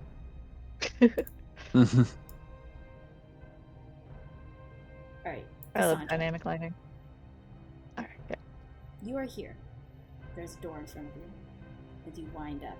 Tarvik is kind of right behind you, Roland and Rita as well. Okay. You try and open the door? Yeah. I'll try and open it. You move forward for the handle, and again, the handle seems to turn freely, but as you try and push forward, it appears to be stuck in some sort of way. On the other doors that happened, was it evident what was blocking the doors once we went in? Once we went inside? There was nothing blocking the door. What you noticed was that the door itself seemed to have swollen in its frame, which is why it wasn't budging, like from years of not being used and just being exposed to whatever elements came by. I'm gonna talk to the door from our Alaria adventurers and be like, "Hello, door. Would you please open up?" And I'll try and open it. If you're doing like a strength check, I'll say go ahead and make a strength check. But just from your verbal pleasantries, nothing happens. Man, thought it would work. All right, Tarvik, here's my crowbar. I want to like make myself as tiny as possible. Let you through. Tarvik will like step over you probably and get up. Yeah, and I will give a strength check to the door. Alright. That probably won't do it. 10. No, you like go and ram in, thud. Does not budge. Alright, I'll take another stab at it, at least. Go for it. 19. As you do, you rush forward and you jam yourself into the door. The door just flies open and you fall onto the ground on top of the door. You take 1 point of bludgeoning damage as you just like rush through. Okay. Doing great, Tarvik. Oh, okay. I'll like Tarvik just saying aloud in the air. Probably only Cassandra can see. Tarvik will just say, I'll put the door back once we leave, Mr. Ghost. You see as you look into this room, all of you, there are 2 gaping holes in the roof that expose this attic to the elements, which, Roland, you're pretty intelligent, you gather that the lack of maintenance in this house and the exposure to elements is probably what's making some of your entry into these rooms a little bit hard. You see shattered clay roof tiles, just splinters of wood and like dried leaves, like bird poop, just cover the entire floor. And you see that the floor itself has begun to rot. in a number of places. You see the rafters have like lots of birds' nests, and there's just like twigs and straw everywhere. You see in the room itself 2 wooden bed frames stand against the north wall, and then built into the window box between them is a wooden storage trunk. And it seems that there is like a rusty padlock on it. You see that there is like a pair of tall, narrow wardrobes, and you just see that this area doesn't look great. It has just been exposed to the weather. Can I go and investigate, like, not the thing with the lock, but the, anything else, the wardrobes, or? Yeah, go ahead, make an investigation check for me as you look through the wardrobes. I can't quite see the room, so I'm not sure which way to move. Yeah, I was about to say, I down moved here. out of the way, so if we can just, get everybody in. Everyone should be okay. Mhm. You're in the room. Awesome. We can change. Sandra will go to the padlock.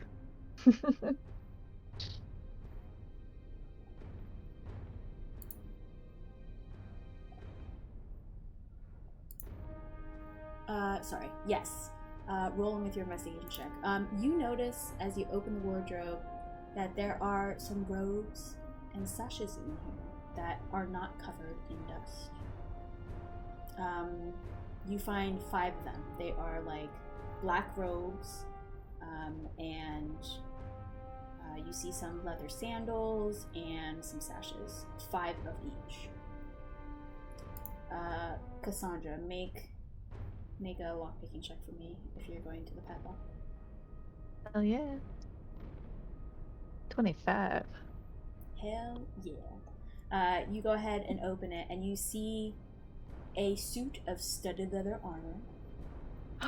You see a leather helm, a heavy crossbow, and a wooden case with the monogram BB and 2 hunting traps.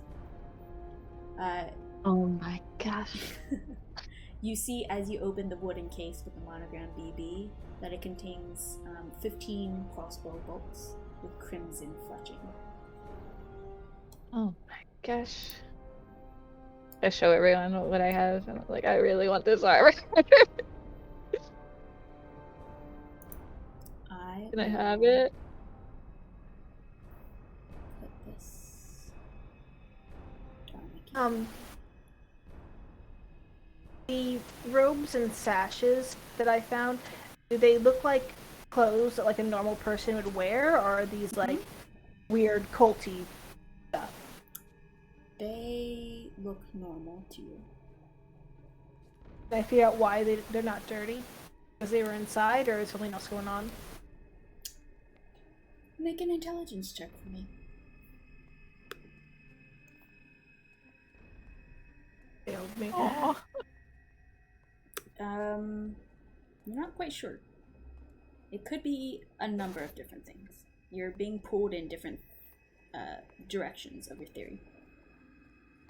I'll hold up one of the sashes and take it.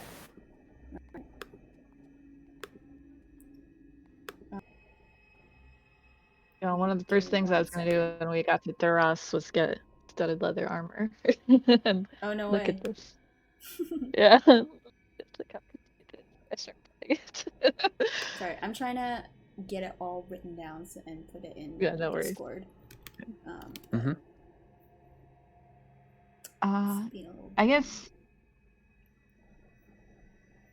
Can we tell if it's cursed? I don't want another trident Make an insight episode. check for me. Okay. I can at some point cast detect magic, but I don't have it prepared, so I need like 10 minutes. If you want me to do that. You're not quite I'm gonna sure. very confidently say, very confident, this is not cursed. It's totally not cursed. Pick it up. Stuffing it in my bag for later. Okay, you let me look at that later, okay? Determine if it's cursed.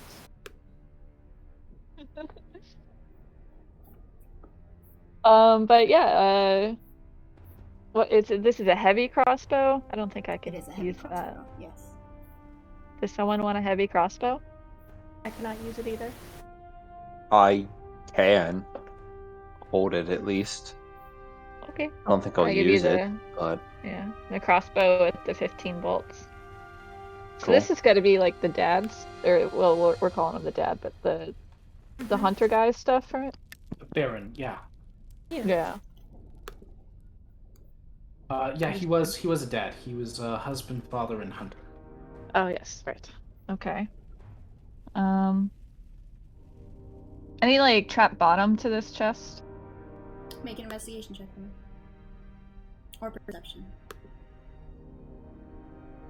I'm a Alright, little I bit just better threw at it. perception. Ooh, it looks weird. But it's in Oh. Discord. Oh, okay. Thanks. Yep, you don't notice anything beyond what you found. Okay. Do we want these hunting traps? How heavy are the hunting traps? 25 pounds. Oh yeah, I couldn't carry them. I will say Tarvik's starting to run out of room for Yeah. weight. So I mean we can, but Maybe it will if probably. maybe if we place one of the hunting traps in the kitchen, we'll catch the ghost making pig sound. Ah, Maybe. that's clever. Let's at least lug it downstairs, in case. Okay, I will add it. I might go over capacity. Nope, I'm still good. I'm at capacity right now, so I'm making some decisions about this studded armor. Give me a moment. Will roll 20 tell you if you go over? Mm-hmm. Yeah, Yeah, it will. I actually it'll say the on first the hunting side. trap did put me over capacity. So It I comes can up as I like a can red text in your inventory area. Mm-hmm. Is there anything that one of us can take? Maybe at least temporarily? Yeah, I mean if you want. Do you want can you not hold a whole hunting trap? 2, 5. That does not Why put don't me you in the just red. you Okay, can just so drop our old one and pick up one of these? well, yeah, let me ask. Does this one look better than our new one that we had like quickly made? Let's see. Yes, it does. Oh, yeah, then why don't I'll leave. I guess I'll leave the old one and pick up a new one, and then if Roland, if you want to pick up one as well, then I have the other one. okay. So then we have everything. Still overburdened. Anyone have 20 pounds to pick up a tent or I can do 19 exactly, or 18 pounds. I can carry a bit. Can Actually, I give you a 2-person tent? It's 20 pounds. yeah, I can take that. Okay. That fixes me.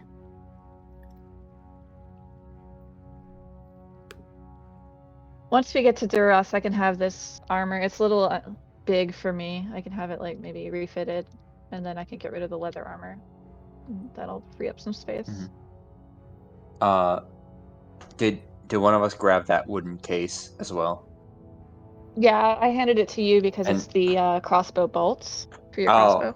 well, It's no. 15. There's a separate wooden case, Oh, I thought the that was the monogrammed one. one. Did No, we no, look? But the monogram case is the one that contains the 15 crossbow bolts. Yeah. oh, okay. I did not realize Ooh, that. crimson fletching. Is there any red feathers around? I know, like, it's like a whole intact red feather around. That I use this to make these. No whole red. Unfortunately. Just had to ask. Alright. Can I try to identify what's making it crimson? If the bird was crimson or if it was dyed or something? Yeah, make a... Make a nature check.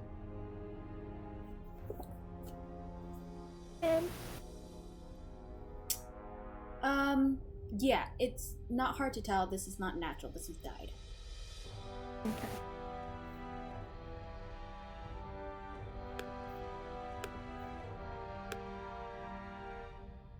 Okay. Do we want to go back down and try to catch the pig, or keep search? Is this like a room? It looks like there's another room, right? Yeah, we might want to just finish up here and then try to catch. The ghost pig. Yes, the ghost pig. Okay.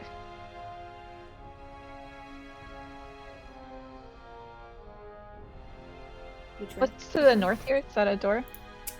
I'll try the door. That is a window. Oh, it's a window. Never- Gotcha. Yes, Okay, the so door this is by it. Rita. Oh, there is a door though to another room up here. No, that's a window. The Rita's token, was kind of hiding the door. No, Gotcha. That's not the stair. That's another room. that's another room. The stairs were over here. I'm gonna try the door. Here, I opened up the stairs. You try and open the door, and here, let me move this. The door was free. You see inside here. You see that there are two very large holes at the roof of this attic. You see that a lot of the objects are just here to rot. I mean, the room is filled with old chairs, tables, benches, everything's rotting. Hunting trophies, rolled up rugs, you have like a standing mirror to one side, just lots of like unwanted decor. And you see that leaning against the wall to the right are 6 flat rectangular objects wrapped in canvas sheets. I'm going to go over to one and unwrap it. Okay. You go and kind of peel back, and you see that there are framed pictures and mirrors. You see that the canvas it looks pricey to you, and you kind of know this based on your background with your mother and father. You see there's nice thick canvas. You see 2 gilt-framed mirrors, one of which is cracked. You see 4 wood-framed oil paintings, and you know that the mirror, at least the uncracked one, looks to be worth some money, as does each painting. This is very nice. You figure that based on kind of the monetary value for these items, this place and whoever inhabited it was fairly wealthy. You see that one of the painting... Go ahead. Go ahead. Well, I was going to ask, are they all the same size? Yeah. So you'll see, so one of them depicts 3 deer just like grazing on a hilltop backlit by the dawn. You see that another painting shows a gray mastiff with a dead duck in its mouth. You see the third painting depicts like an armored human knight on a hippogriff. And you see, again, no one has proficiency in religion. You see the fourth painting is a portrait of a man seated in a chair, looking very regal, with a gray mastiff, just laying by his feet, supposedly sleeping. And you see a very familiar woman in her 50s or so, a little bit older with gray hair, standing by his side. He's kind of stout, well-dressed. He's also a little bit older. You see that there are like some bags under his eyes. You see the woman is very tall, thin. She looks very pretty, and you kind of similarly see what you saw in the locket. There's just something about a very stiff smile. You see that one of her hands just rests gently on the shoulder of this man, while the other grasps a small bouquet of roses. As you take a look at that, you know that it just expertly captures like the aristocratic nature of this. And amongst all the painting, it seems like they were very much in love. Okay, so a couple questions, but I'm first going to remember there was an empty spot over the mantle in the first room that we came into. Do one of the paintings look like, or mirrors look like it fits there? Yes. The painting of the like the man and his wife. Okay, we should. I mean, I'm gonna talk to the others. What do y'all think? I feel like we should put this over the mantle. Just Yeah, downstairs I with feel like the- that's a good idea. Do you think it would piss them off? I mean, they took it down for a reason. I mean, or help them rest. I mean, I don't know if pissing them off puts them in a place where they can be, addressed. That's probably a good thing, right? Mm-hmm. Maybe? You guys hear another scream. Actually, louder this time. It seems like it's coming from the floor directly below you. Oh. Okay, yeah, I guess we'll do that. Are these paintings small enough that how much they weigh? I want to try to add them. These are larger paintings, like wall-hanging paintings. We'll have to work together. Yeah. Oh, let's Um, take the one of the portrait at least downstairs. Yeah. Can I really Hopefully- quick in the locket? Can I take the little picture of the woman out and see if there's like anything on the back, like a name or anything? Make a dexterity check for me.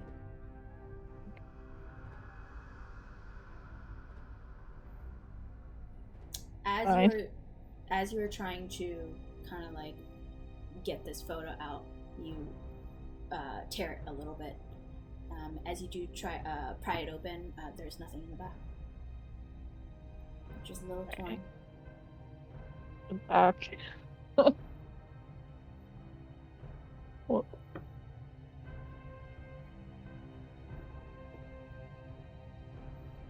I have maybe my checklist there. Maybe not. Never mind. oh yeah, I'll say, Roland, can you fix this? I unfortunately do not have a magical spell that mends things. Unfortunately. What about you two? All this Oh, yeah. magic. Any of you I- fix this? Tarvik will touch it, and I'll cast mending on it. All Oh right. yeah. That little tear just kind of pieces itself together. I feel much better. Thank you, Tarvik. You're welcome. Is there anything else, like any other doors in this room or anything like that? No. All right. So then I think we go back downstairs, carrying very large paintings down a spiral staircase. Yeah, it's gonna be a lot of arguing with Yeah. each other. No, tilt that left. No, the other Yep. left. I'm just thinking of the Friends episode with the couch. Yep. Yeah, exactly. Yeah. Yeah, this will be fun. We're gonna get it there. I'm gonna start walking it towards the door. Yeah, All right. we're all helping, I think. All right. Mhm. With some time, you guys like shuffle, maneuver, do the whole Friends things, and you make your way back down to the second floor, which I will move you guys down to. You guys are in a little hallway. Once more.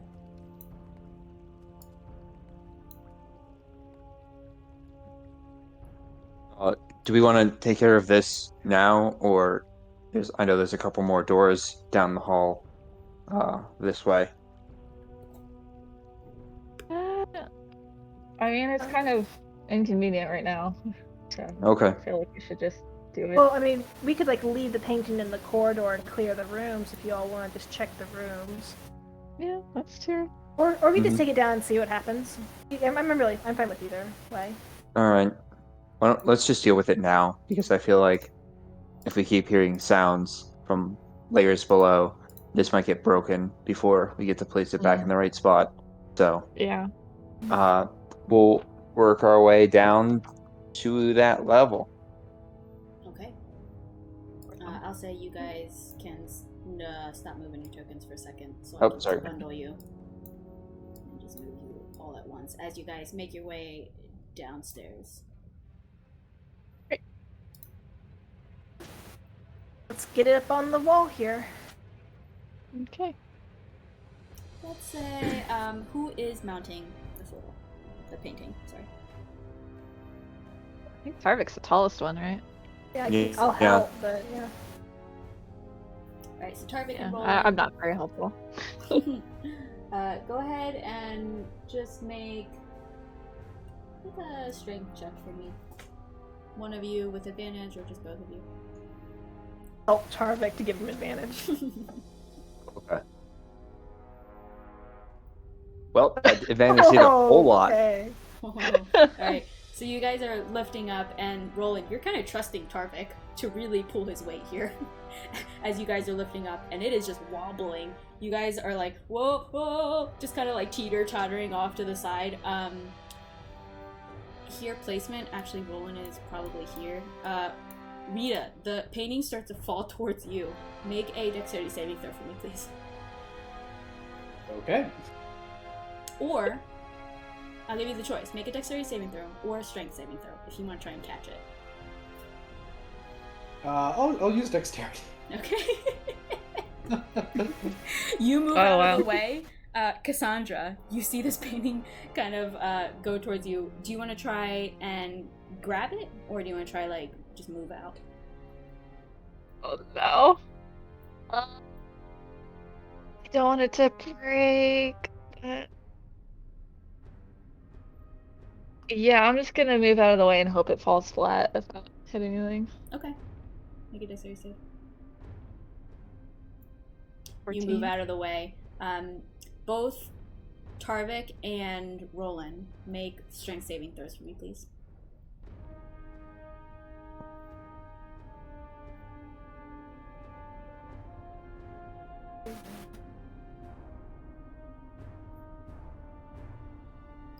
You guys, it's teetering down towards Rita and Cassandra, and both of them just bolt off to the side. They just sidestep over here. And then you guys just kind of like are bent over to the right, grasping it. Roland, your arms are hurting, and Tarvik, you seem to have expended your energy on all those doors previously, as you guys catch it right before it falls to the ground, and you guys right it back up and place it back onto the wall. You have mounted it properly. Okay. Perfect. Perfect. Didn't have to use a spell. I'm so glad. Okay.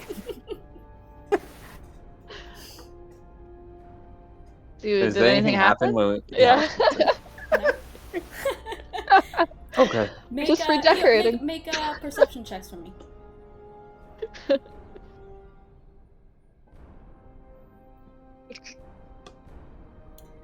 You guys hear screaming from the basement. Other than that, nothing happens. I think they like it. Yeah. That's better for sure. Sure. Okay. Alright. Back upstairs then. Well, do we wanna drop the place this trap? trap? Yeah, let's go put the trap in the kitchen. Probably should have set this down before trying to put the painting up. Alright, I'm gonna set the trap right here in the middle of the kitchen. Okay. Just a note that there's no place to really like stake it down to, because this is typically used outside. Gotcha. Yeah, just let the stake loose. Just open it up, and when something gets in it, it'll just be in it. All right. To do anything with the hunting trap to set it? Oh yes. There was a strength check involved. Athletics. Yeah, I definitely shouldn't be the one setting it. Oh, I'm lifting those books. Mm-hmm.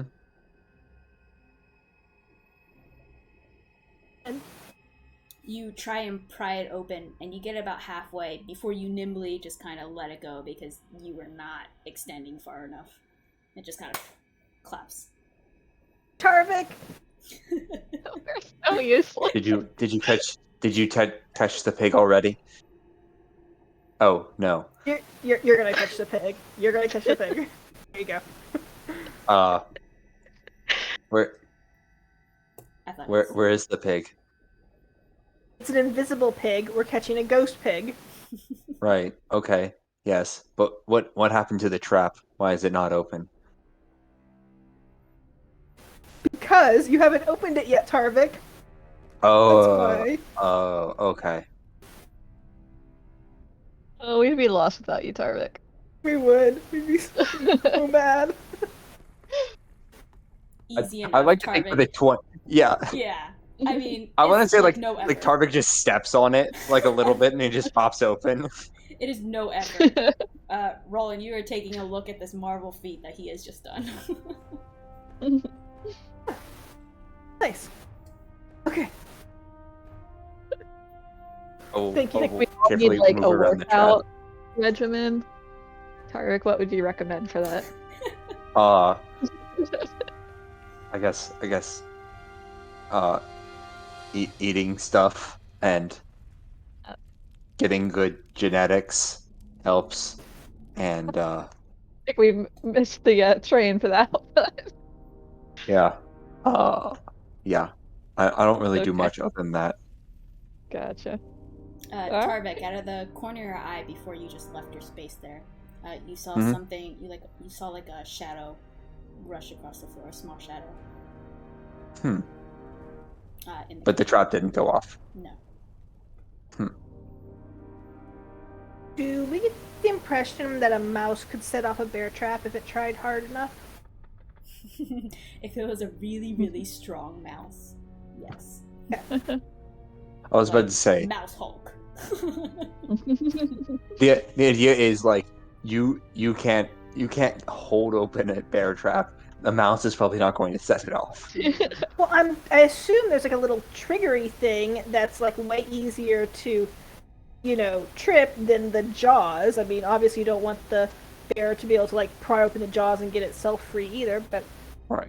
you do want it to be able to trip it. Not enough for a mouse I to set. assume. Yeah, I think it requires like a certain weight usually. Yeah, like it's a spring thing. Like because like realistically, if it is a true hunting trap, right? Like Yes. there are mice in the forest, right? Like there Yeah, are there's twigs like and leaves that would fall down on it. It's not gonna be like a hair trigger. And I think the concept of hunting traps is, well, at least for this guy, is that he wants bigger game.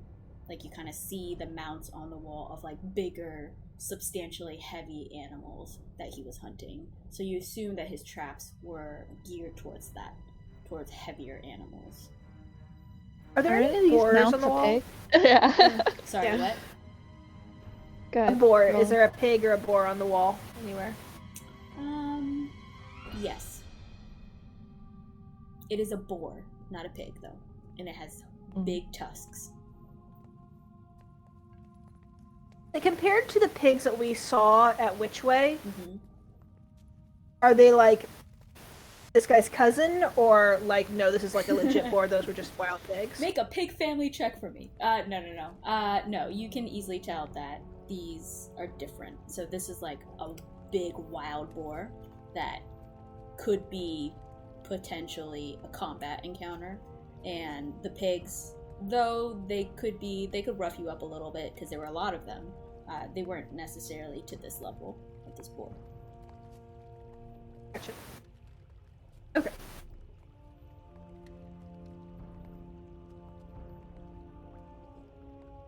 Should we go back upstairs? Clear the last few rooms. Mm-hmm. I'll say here, let's take another break. This time let's take... let's go until the 05 mark. How about that? Good. Alright, so you guys are making your way back up. I've just moved your tokens, so you're on the second floor. Y'all, I had a really bad idea. I don't want to do it unless something else happens, but maybe after this, we could try going digging up the dog and dumping it down the well.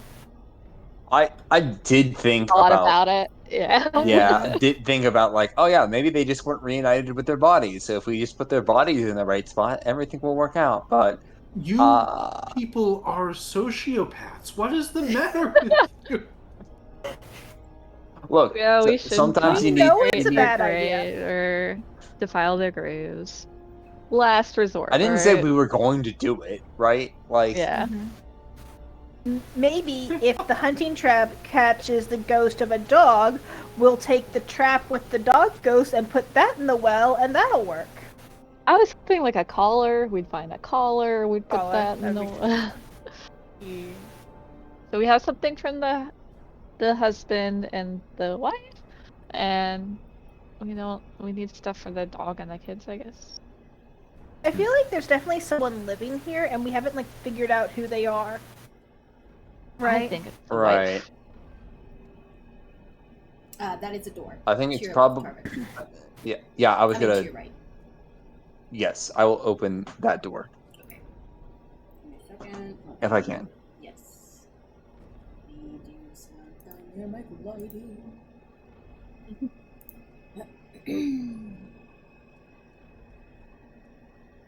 that's weird. Let me grab it. Do you need me to move out of the way? No. I just need to zoom in. That's dumb. Alright. You see that this staircase leads up. Okay. I'll just yell back. There are stairs. This goes up, apparently. Let's check out this floor. Okay. This floor meaning the one we're Like- currently on. Yeah, the hallway Okay. we're in. Then I'll open. There's one other door right here. I'll open that one first. Then. All of you hear, kind of in this direction, the sound of creaking doors and footsteps in the room. That's new. I'm gonna dart over to it and try to look real quick. All right, make a dexterity check for me.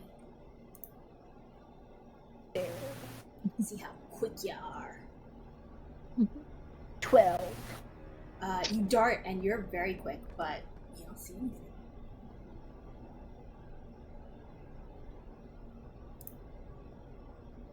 Anything else you want to do, Roll?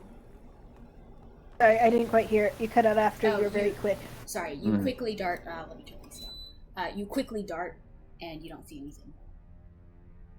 Okay. Anything else you want to do? No, I'm just gonna turn to the group. Alright. Nothing there. Tarvik, you go ahead and open this up, and you see it is a spacious bedroom.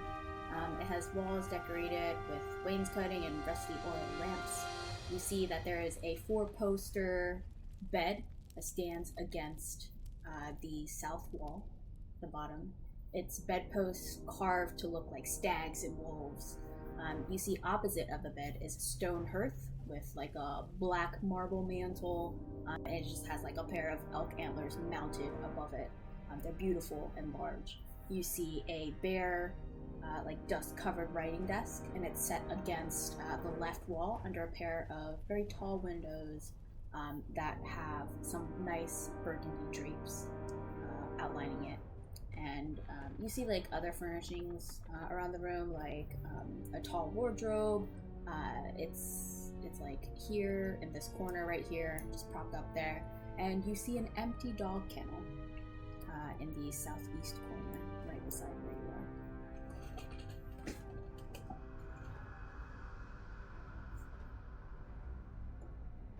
Oh, a dog kennel. Do you guys enter the room?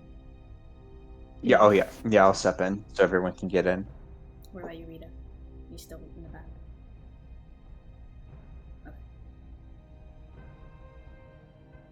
Can I search the dog kennel? I'll help you. What are you searching for? Make an investigation check. I Anything am belonging to the searching. dog. Yeah, exactly. Yeah.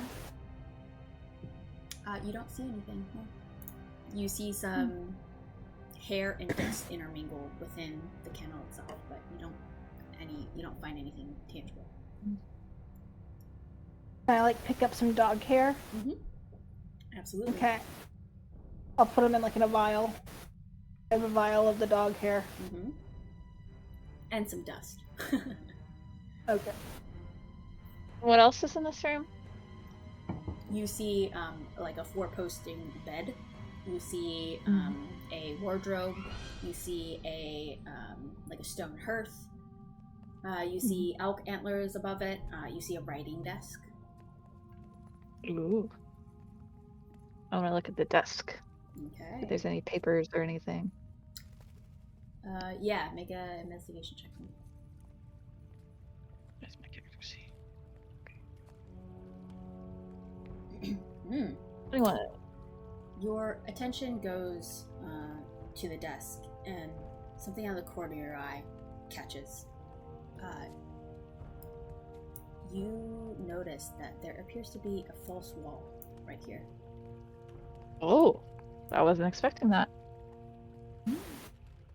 Anything with the desk that I should look at first, or check this out? Yeah, so you kind of glance and you notice that, and then you head back to the desk.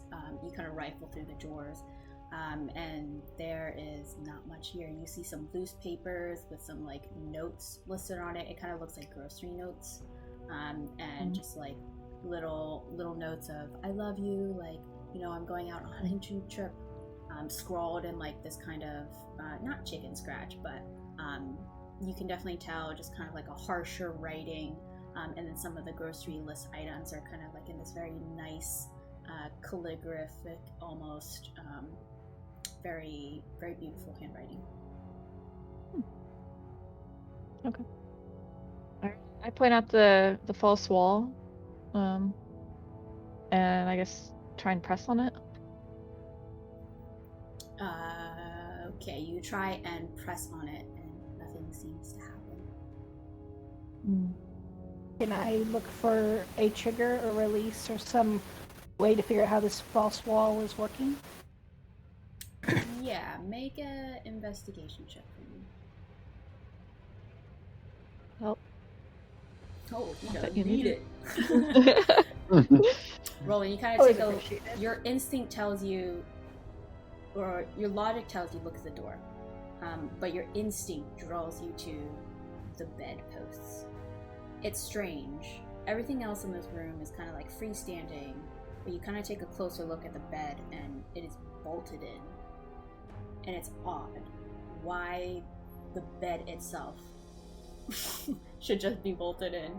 And you notice that one of the corners of the bedpost. Sorry, I have a filthy mind. Are we thinking like stripper pole here? Is that where we went? or handcuffs, something or else? Oh, or we're just thinking very much activities on the bed. Okay, Too gotcha. much I'm activity Yeah. where I need to be bolted onto the ground. I thought she was unhappy. So you see that one of the bolted bedposts seems to have some movement to it, and your attention is kind of drawn to that. You're thinking that, hey, that's a little off in comparison to the rest of the bedposts that are completely bolted to the ground. I'm gonna shake it. Okay, you shake it, and while you're shaking it, the bedpost has some movement laterally, and so you kind of twist it, and all of a sudden, the twisting of the door, or I would say the twisting of the bedpost seems to have an effect on the door, where the door swings open. You did it, Roland? Let me move this here. And so you peer open into this space. And so Roland, you were probably around here. Immediately, Cassandra, you see beyond figures looking directly at you. You see beyond these figures, and I'll get to them in a moment, you see in just like almost like an explosion of some kind just had damaged the area behind these figures. You see that there are like splinters, there is wood, there's like shingles, it looks heavily damaged surrounding the background behind these figures. You see that it seems like there's a gaping hole above where something has crashed down onto this level that you're at.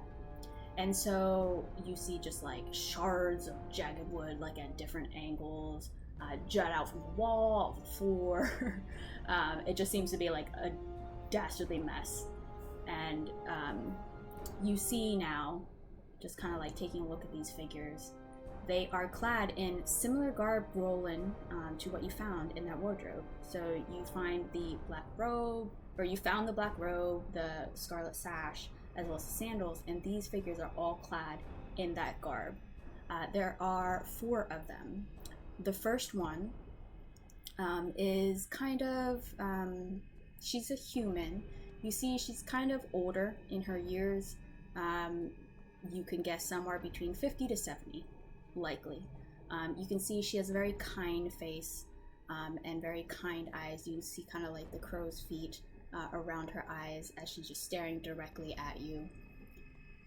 Next to her, you see a man also higher in his years, and he's very thin, tall, and he looks to be shying away a little bit from you all, but still taking a deep look at all of you.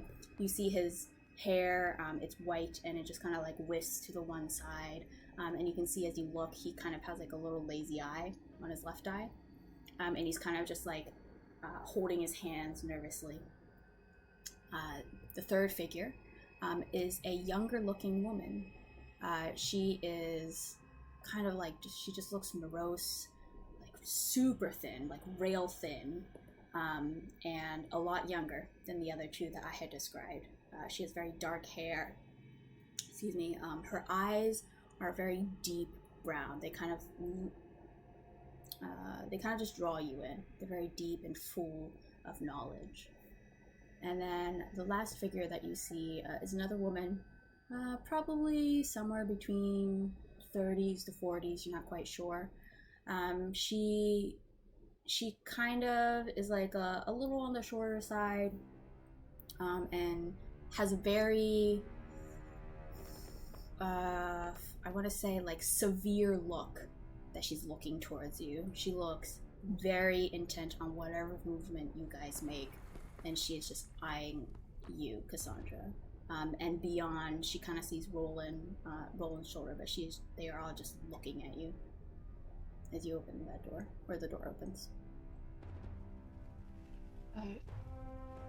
I hold up my hand and wave at them, and I just I want to be clear. These look like normal living people, or these are like translucent versions?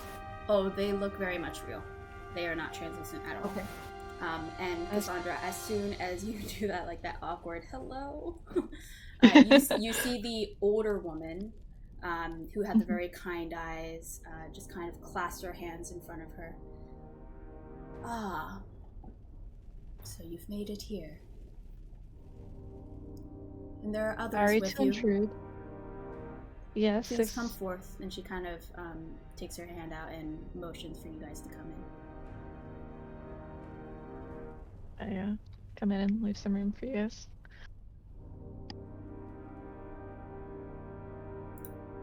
Sorry to intrude. We thought someone was in distress. We heard noises. And you see the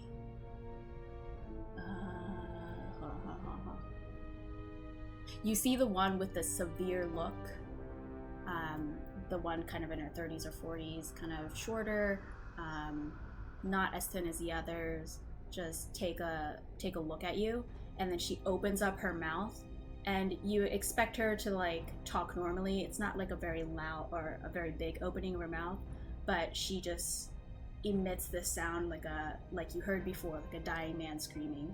And then you see the older kind woman.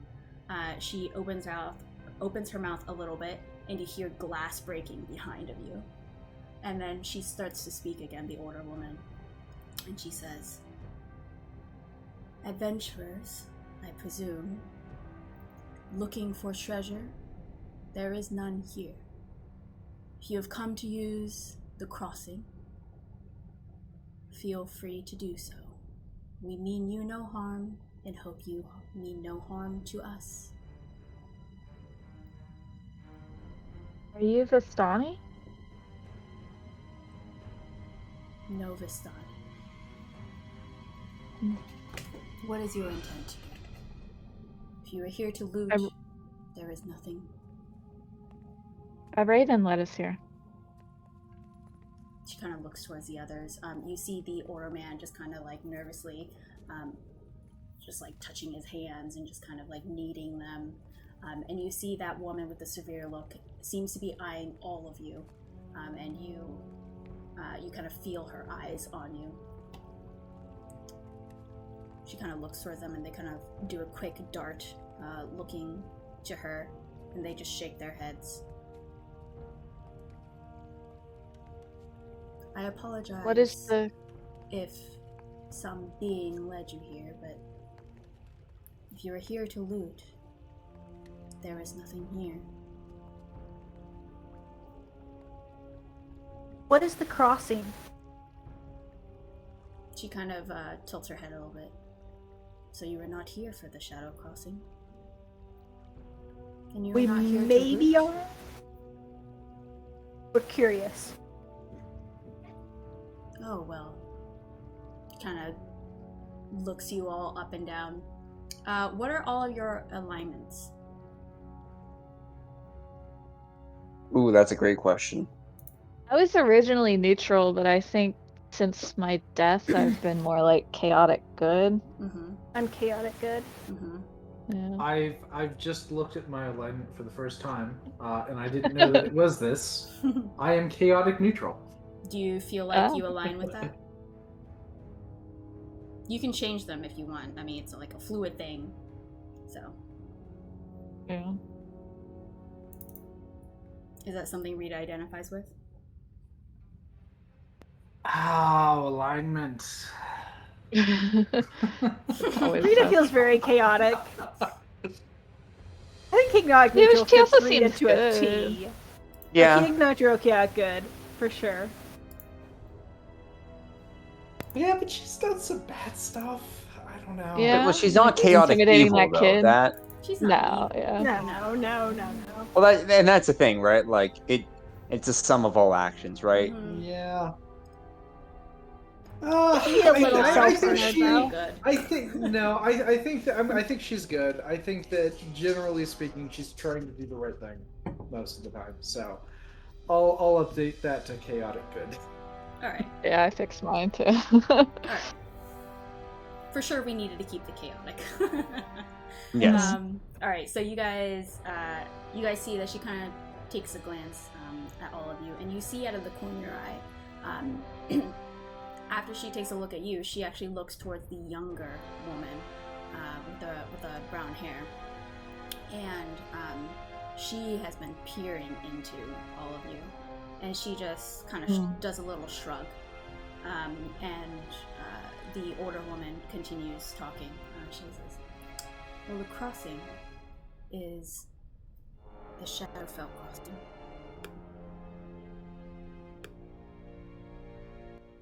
Are you all familiar with the Shadowfell?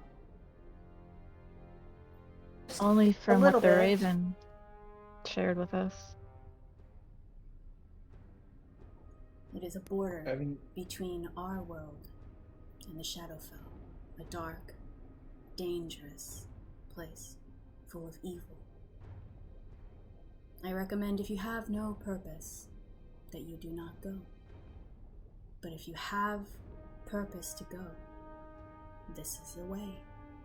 Amongst many in the world, a portal that bridges the worlds together.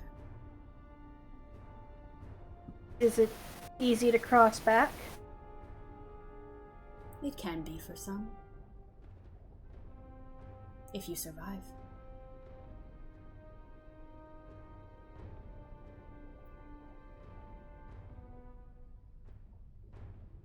Y'all, I really want to go curiously, but I don't know what we would do there.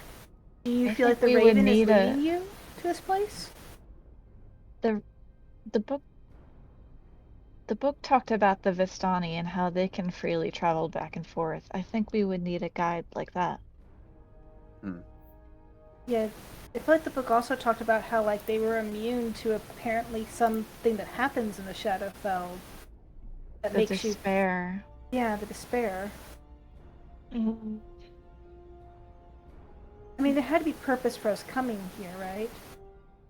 I wish I could talk to the Raven Queen. She's so crazy. You want to sleep on it? Maybe she'll visit you in your dream. I don't know. She has a mind of her own. I pull out the map and I show it to the elderly, the woman, the nice woman. Mm-hmm. And I say, "Do you know why we would be given this?" She doesn't take the map, but she looks at it from afar. I have not seen that before in my life. I do not know the reason for this. Not trying to be rude or anything, but the noises. Are you all dead? You see all of them just kind of chuckle in their breath. No, we are not. What crashed through the roof? You see, let's see. You see, the old. No. Yes, you see the older man kind of chime up with his like wispy hair, just kind of like blowing ever so slightly with the breeze from above, and he just kind of says, "That was an accident." And you see, he just kind of like pulls back again after answering, and just kind of like fiddling with his hands again, looking a little nervous and timid. Are you all alive? The old woman pops up again. Yes, we are very much alive and well. She kind of smiles. Do you all live here? I mean, why is the house in disrepair? The previous owners who were here vacated, and we have taken it upon ourselves to use this as a landing point of congregation. We meet here for reasons. She kind of eyes all of you, and we use this place.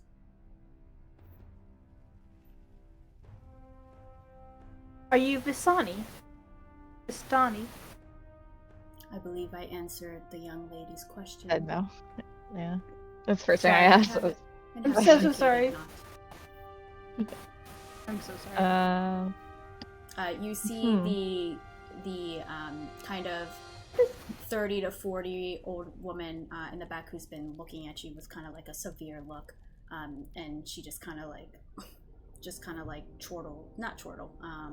scoffs. What does landed here mean? I'm gonna do my divine sense again. Is it coming from these people? You feel it coming from behind you, somewhere else in the house, as well as right next to Vanique. Or sorry, you don't know her name. You see, well, first off, you see she's kind of been in the back looking at you all, but you see behind the older man, she's been holding a lantern, unlit lantern, and you feel this divine sense drawing you to that, where you sense like desecrated evil emanating out from it. From the lantern. Mm-hmm. Ooh.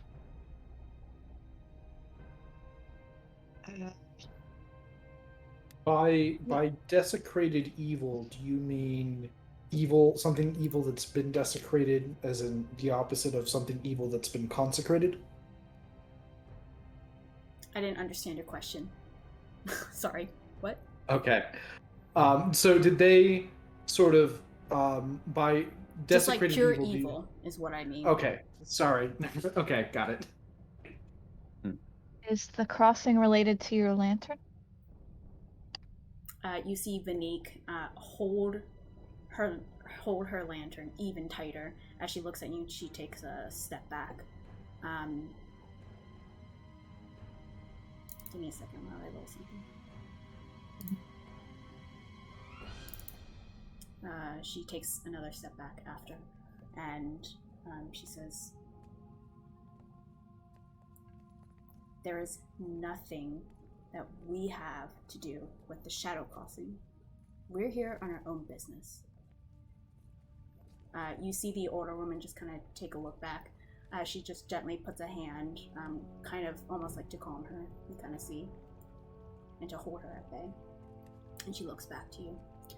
We have nothing to do with the Shadow Crossing. We simply use this secluded area for our own business. Not many Do you people need any come help? through here. Make a persuasion check for me. I'll use my inspiration on this persuasion check. Oh, nice. Alright. Advantage. Ooh, That helped. very good use of that. Yeah. You see, she kind of takes a once-over look at you and she says, you seem like decent folk. We don't necessarily need help, per se, but we do take recommendations. Have you any place, or know of any place, that is completely protected from beings who may search for evil? Evil items, perhaps. Guarded. Unknown to many.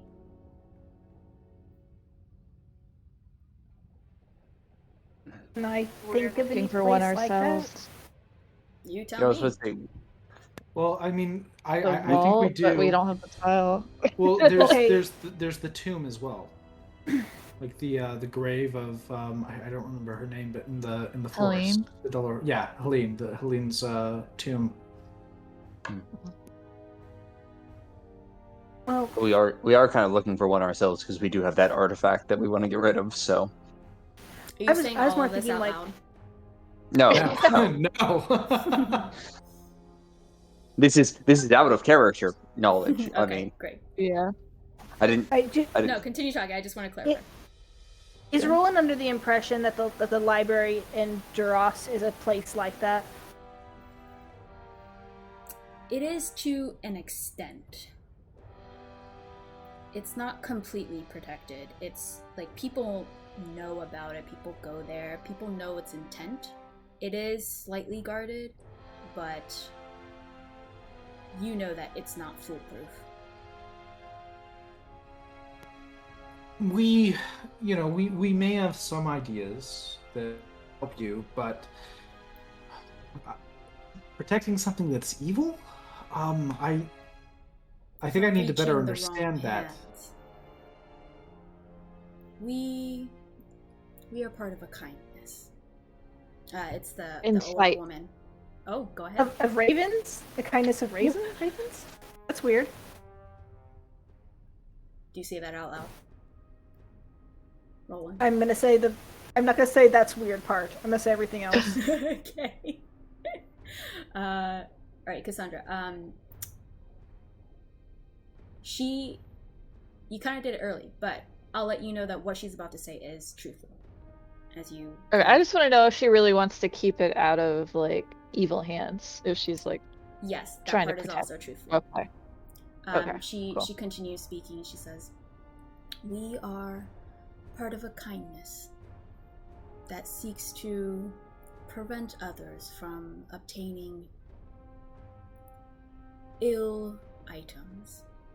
And you kind of gather she's being careful about her words. She's not necessarily saying like evil artifacts, but that's what she's insinuating, Cassandra, based on your insight. She continues onward.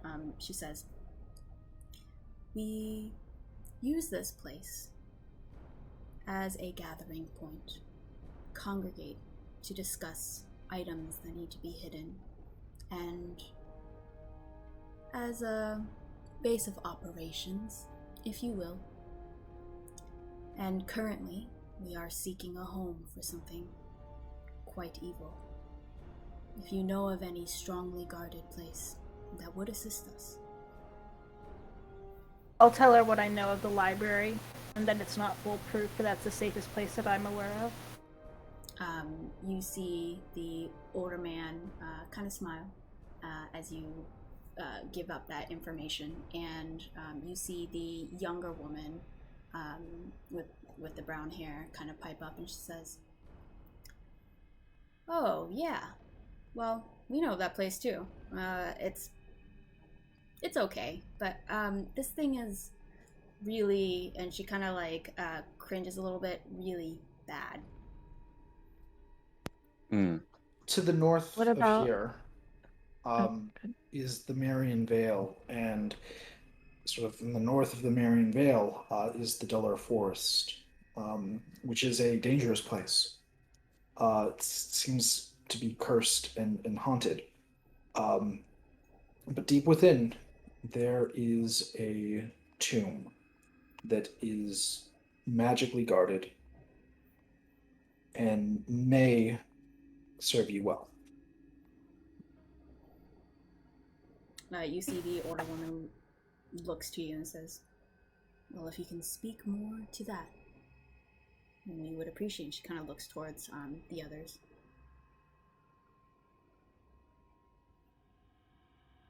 So out of character, is what Rita's saying true? What makes us think the tomb is protected? The puzzles and traps and things that we had to get through to like just like the whole the stairwell puzzle for starters, Okay, but and there's- then the doors. I think they're looking for some place that like is magically protected from like scrying and shit. Mm-hmm. I mean, Actually, just hard to get into. that's why I told them about the tomb rather than the vault, because we know that the necromancer was there, and it's very likely that the cult I think has the ability to clairvoyance the vault. So that's why I didn't give them that. Right. I am also traveling to the Temple of the Raven Queen, and I have a cursed object that I'm trying to find a safe place for. Are you saying that out loud? Yeah. Maybe the Raven Queen would have a way to, or the priest there would have a way to rid this object of its evil. The older woman speaks up. "Perhaps. But we are looking for validated, safe places." Maybe if we find one, we'll come back and tell you about it. "That would be most welcome." She looks to you with a smile and a nod, seeming very humble. Did we ever find out what that cellar spell was? There's like a protection spell. Wasn't there like a protection spell on our cellar in the You know that it house? was. You know that there was. What school was it? Abjuration Abjuration, magic? but you don't know specifically what it was. Gotcha. I just want to be If clear. you're if you're interested in the tomb, there's a sort of a path through the forest that's marked by a symbol on the trees, and if you can find it, you can follow it. And I will do a minor illusion to sort of create the the image of Alaria's. I think it was her initials. That we followed. She probes deeper into getting more information of not only the path, but what this vault, not the vault, what the tomb actually does in terms of protection. Do you give him any information regarding that? Yeah, I'll just say that there it is difficult to enter. That there is, there are sort of protections in the tomb that make it, difficult to enter. Essentially, puzzles to solve. Do you go into detail about the specific things, or do you just leave it at that? If she I don't know, if she still seems interested in just that level, then She does. Yeah. okay. Then yeah, I'll sort of tell her what the what we encountered. Okay. All right. So you go into detail. I just want to make sure. I didn't want to RP that because that's a lot. of just you retelling everything. So I just wanted to make sure whether or not you did or not. Okay.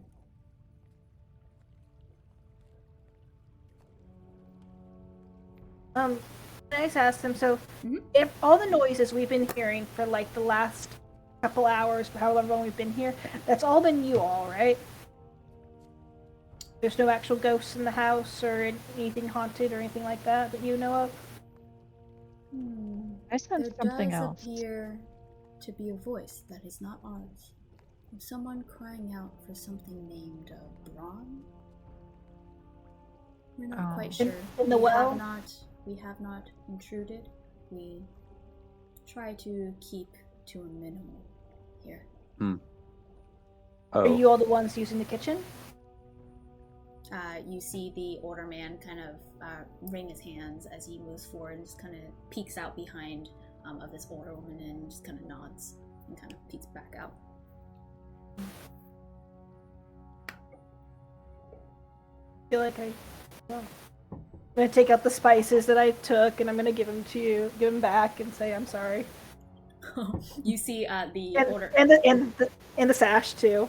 Like you see the older man walks up to you and just kind of grabs the spices and just kind of nods without saying anything, just like looking at the ground as he takes it from you and just kind of retreats back to his original spot.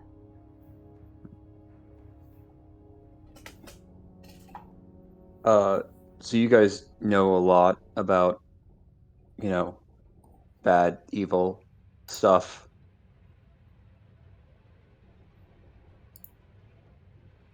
The older woman just kind of leans in forward like she's expecting more. Is that a statement?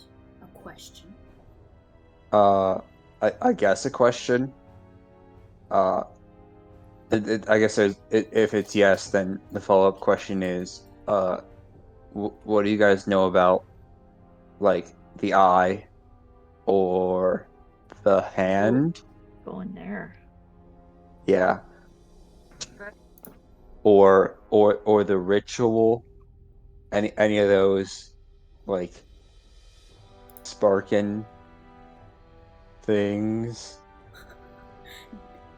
Did I hear someone whisper something outside of Tarvik saying something? Cassandra's was like, "Oh, we're going there." Oh, gotcha. Okay. Yeah. Tarvik, continue.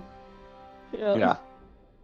I it literally just he'd probably just drone off and just be like, Just yeah. trailed off. Okay. I know those are pretty general terms. I realize that there are probably many cursed eyes and cursed hands and rituals that probably should just be burned. But I would like all of you to make an insight check for me, please. I'm gonna use GM inspiration on this one because I feel like this is a good one.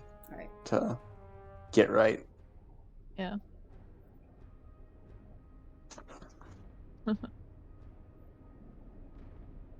Rolling with this one.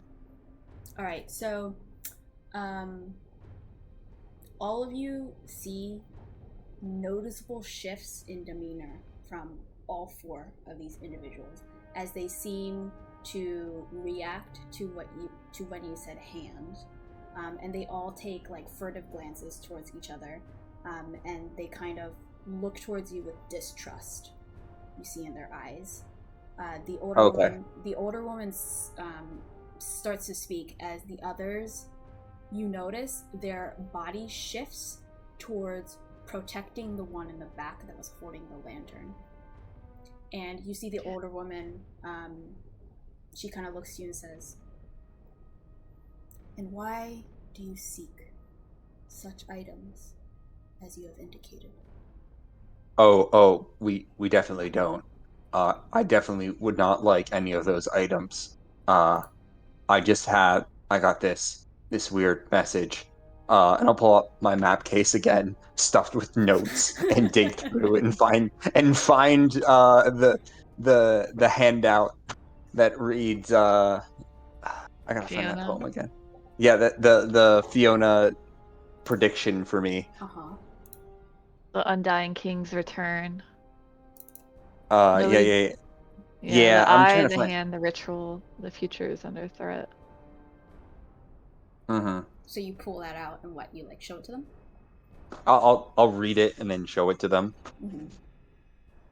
You just as a leftover from your insight, Tarvik, you notice that they still have defensive positions, even as Oh, okay. you bring that up, and she doesn't approach you at all. She just kind of takes a look from afar and nods when you read it, and she Mm-hmm. kind of indicates that you can put it back, and she kind of speaks up in response. She says, "That tells me nothing. What is this?" I step forward, very slightly, just like a little tiny baby step. And I pull out my feather and I say, I have been tasked to protect the eye from the Whispered One. We've been attacked already. I think we may it might be our fate to go that way. Um, and if I don't get it, the Raven Queen will take my life. As soon as you take a little step forward, you notice that the three, so the older man, the younger woman, and kind of like the middle-aged woman, also take slight steps back as you take that step forward. The older woman kind of stays put as you indicate that. Make a persuasion check for me.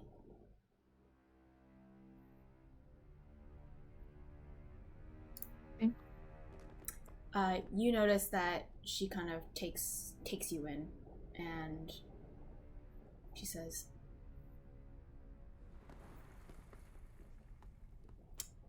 "You are in the light and in the sights of the Raven Queen, you say?" Yes, she says the eye, we must protect it from her enemy. And we know that the necromancers of the Whispered One are after it. Then perhaps we are all on the same side. As she looks towards the other three, and she looks towards you again. She's eyeing every single one. You notice that there was a lot of tension from their end, and it has subdued a bit in comparison after you have just discussed. So she continues talking. She's like, "I see. If we are on the same side, perhaps we can share information. Vanique," as she looks towards the woman in the back, kind of like with a side glance over her shoulder. And she kind of, you see Vanique, the one who's like middle-aged, a little bit shorter with the brown hair. She clutches very hard on the lantern as she kind of has like a look of resistance towards the older woman. She kind of sighs and she moves forward and she holds the lantern out to you all.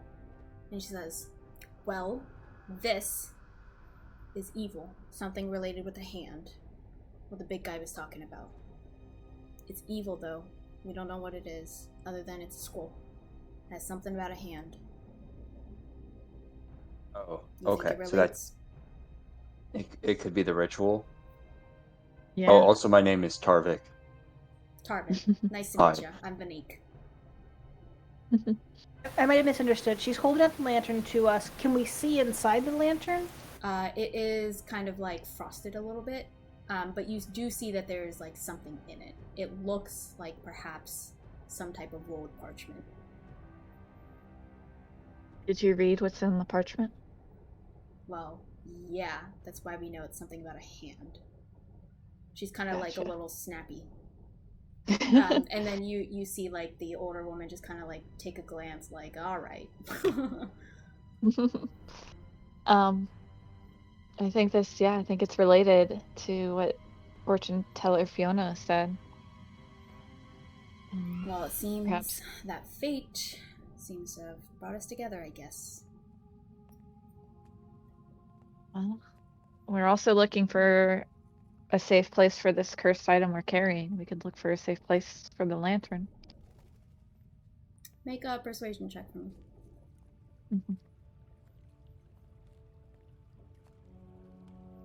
Gosh, I wish I took this as a skill. Oh. 11. You see Vanique just drop her hand back down her side as the older woman starts to speak up. She says, "You all seem like wonderful people, great adventurers. However, this is our life.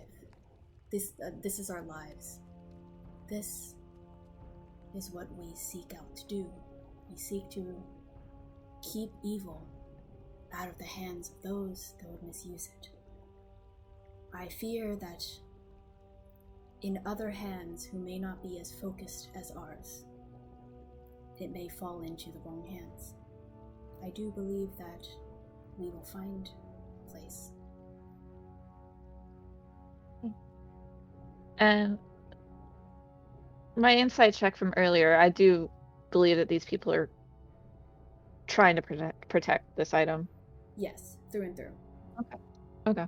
All right. Well, what if if you guys get the hand and protect that and keep it away from the Whispered One and his followers, then we will go after the eye. And we can keep them separated. The older woman speaks up. "May I have your names?" I'm rolling. Cassandra. Rita. "And Tarvik." She looks to Tarvik and Mhm. smiles. Yeah, "Thank no, you. odd. My name is Madrina." She kind of puts a hand on her chest. As she motions towards the older man, she indicates that that is Casper. She goes to the younger woman and introduces her as Rennick. And she puts a hand toward Vanique, and she kind of smiles. "You know Vanique."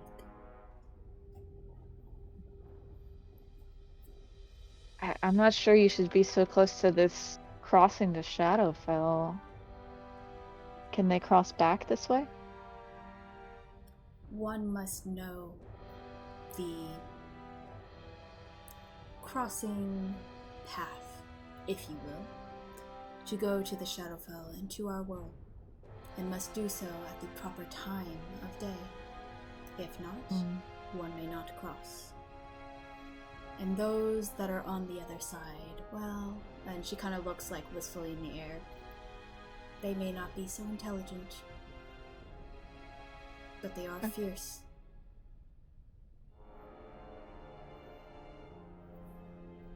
Well, I want to, if you don't mind, I'd like to stay in the house and figure out what this other thing I'm sensing is. Another voice. "As you will. We will not disturb you, should you not disturb us." We put a bear trap into the kitchen, so we'll pick it up. We'll pick it up, but we're just like, you know. You see the older man's eyes kind of go wide when you say that. Well, we thought there really was a pig. We're professional adventurers. Yes. Yeah.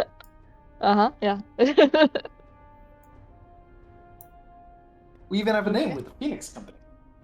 Oh, Yeah. yes. Yeah. Do you all have a name other than a kindness? "We are the Scarlet Sash." Oh, that's good. Oh, that's so Yeah. good. We need like a signature look. Yeah. You see, if you There were if you, 5. if you say that out loud. There are 5 pairs of Yeah. clothes. "Ah, yes." The older woman speaks up as she chuckles at what Rita said. She continues and she says, "Yes, there are more than us 4 in the kindness. We spread across the world and try to find these evil artifacts and hide them. More than just 4 must do that. There's too much evil in this world." I like that. Okay. Well, Rita knows a magical talking spell. If we find any good places for these items, we'll let you know. That would be much appreciated. She kind of speaks up. Okay. I just wave and walk back to the bedroom. The rest of you, what do you do?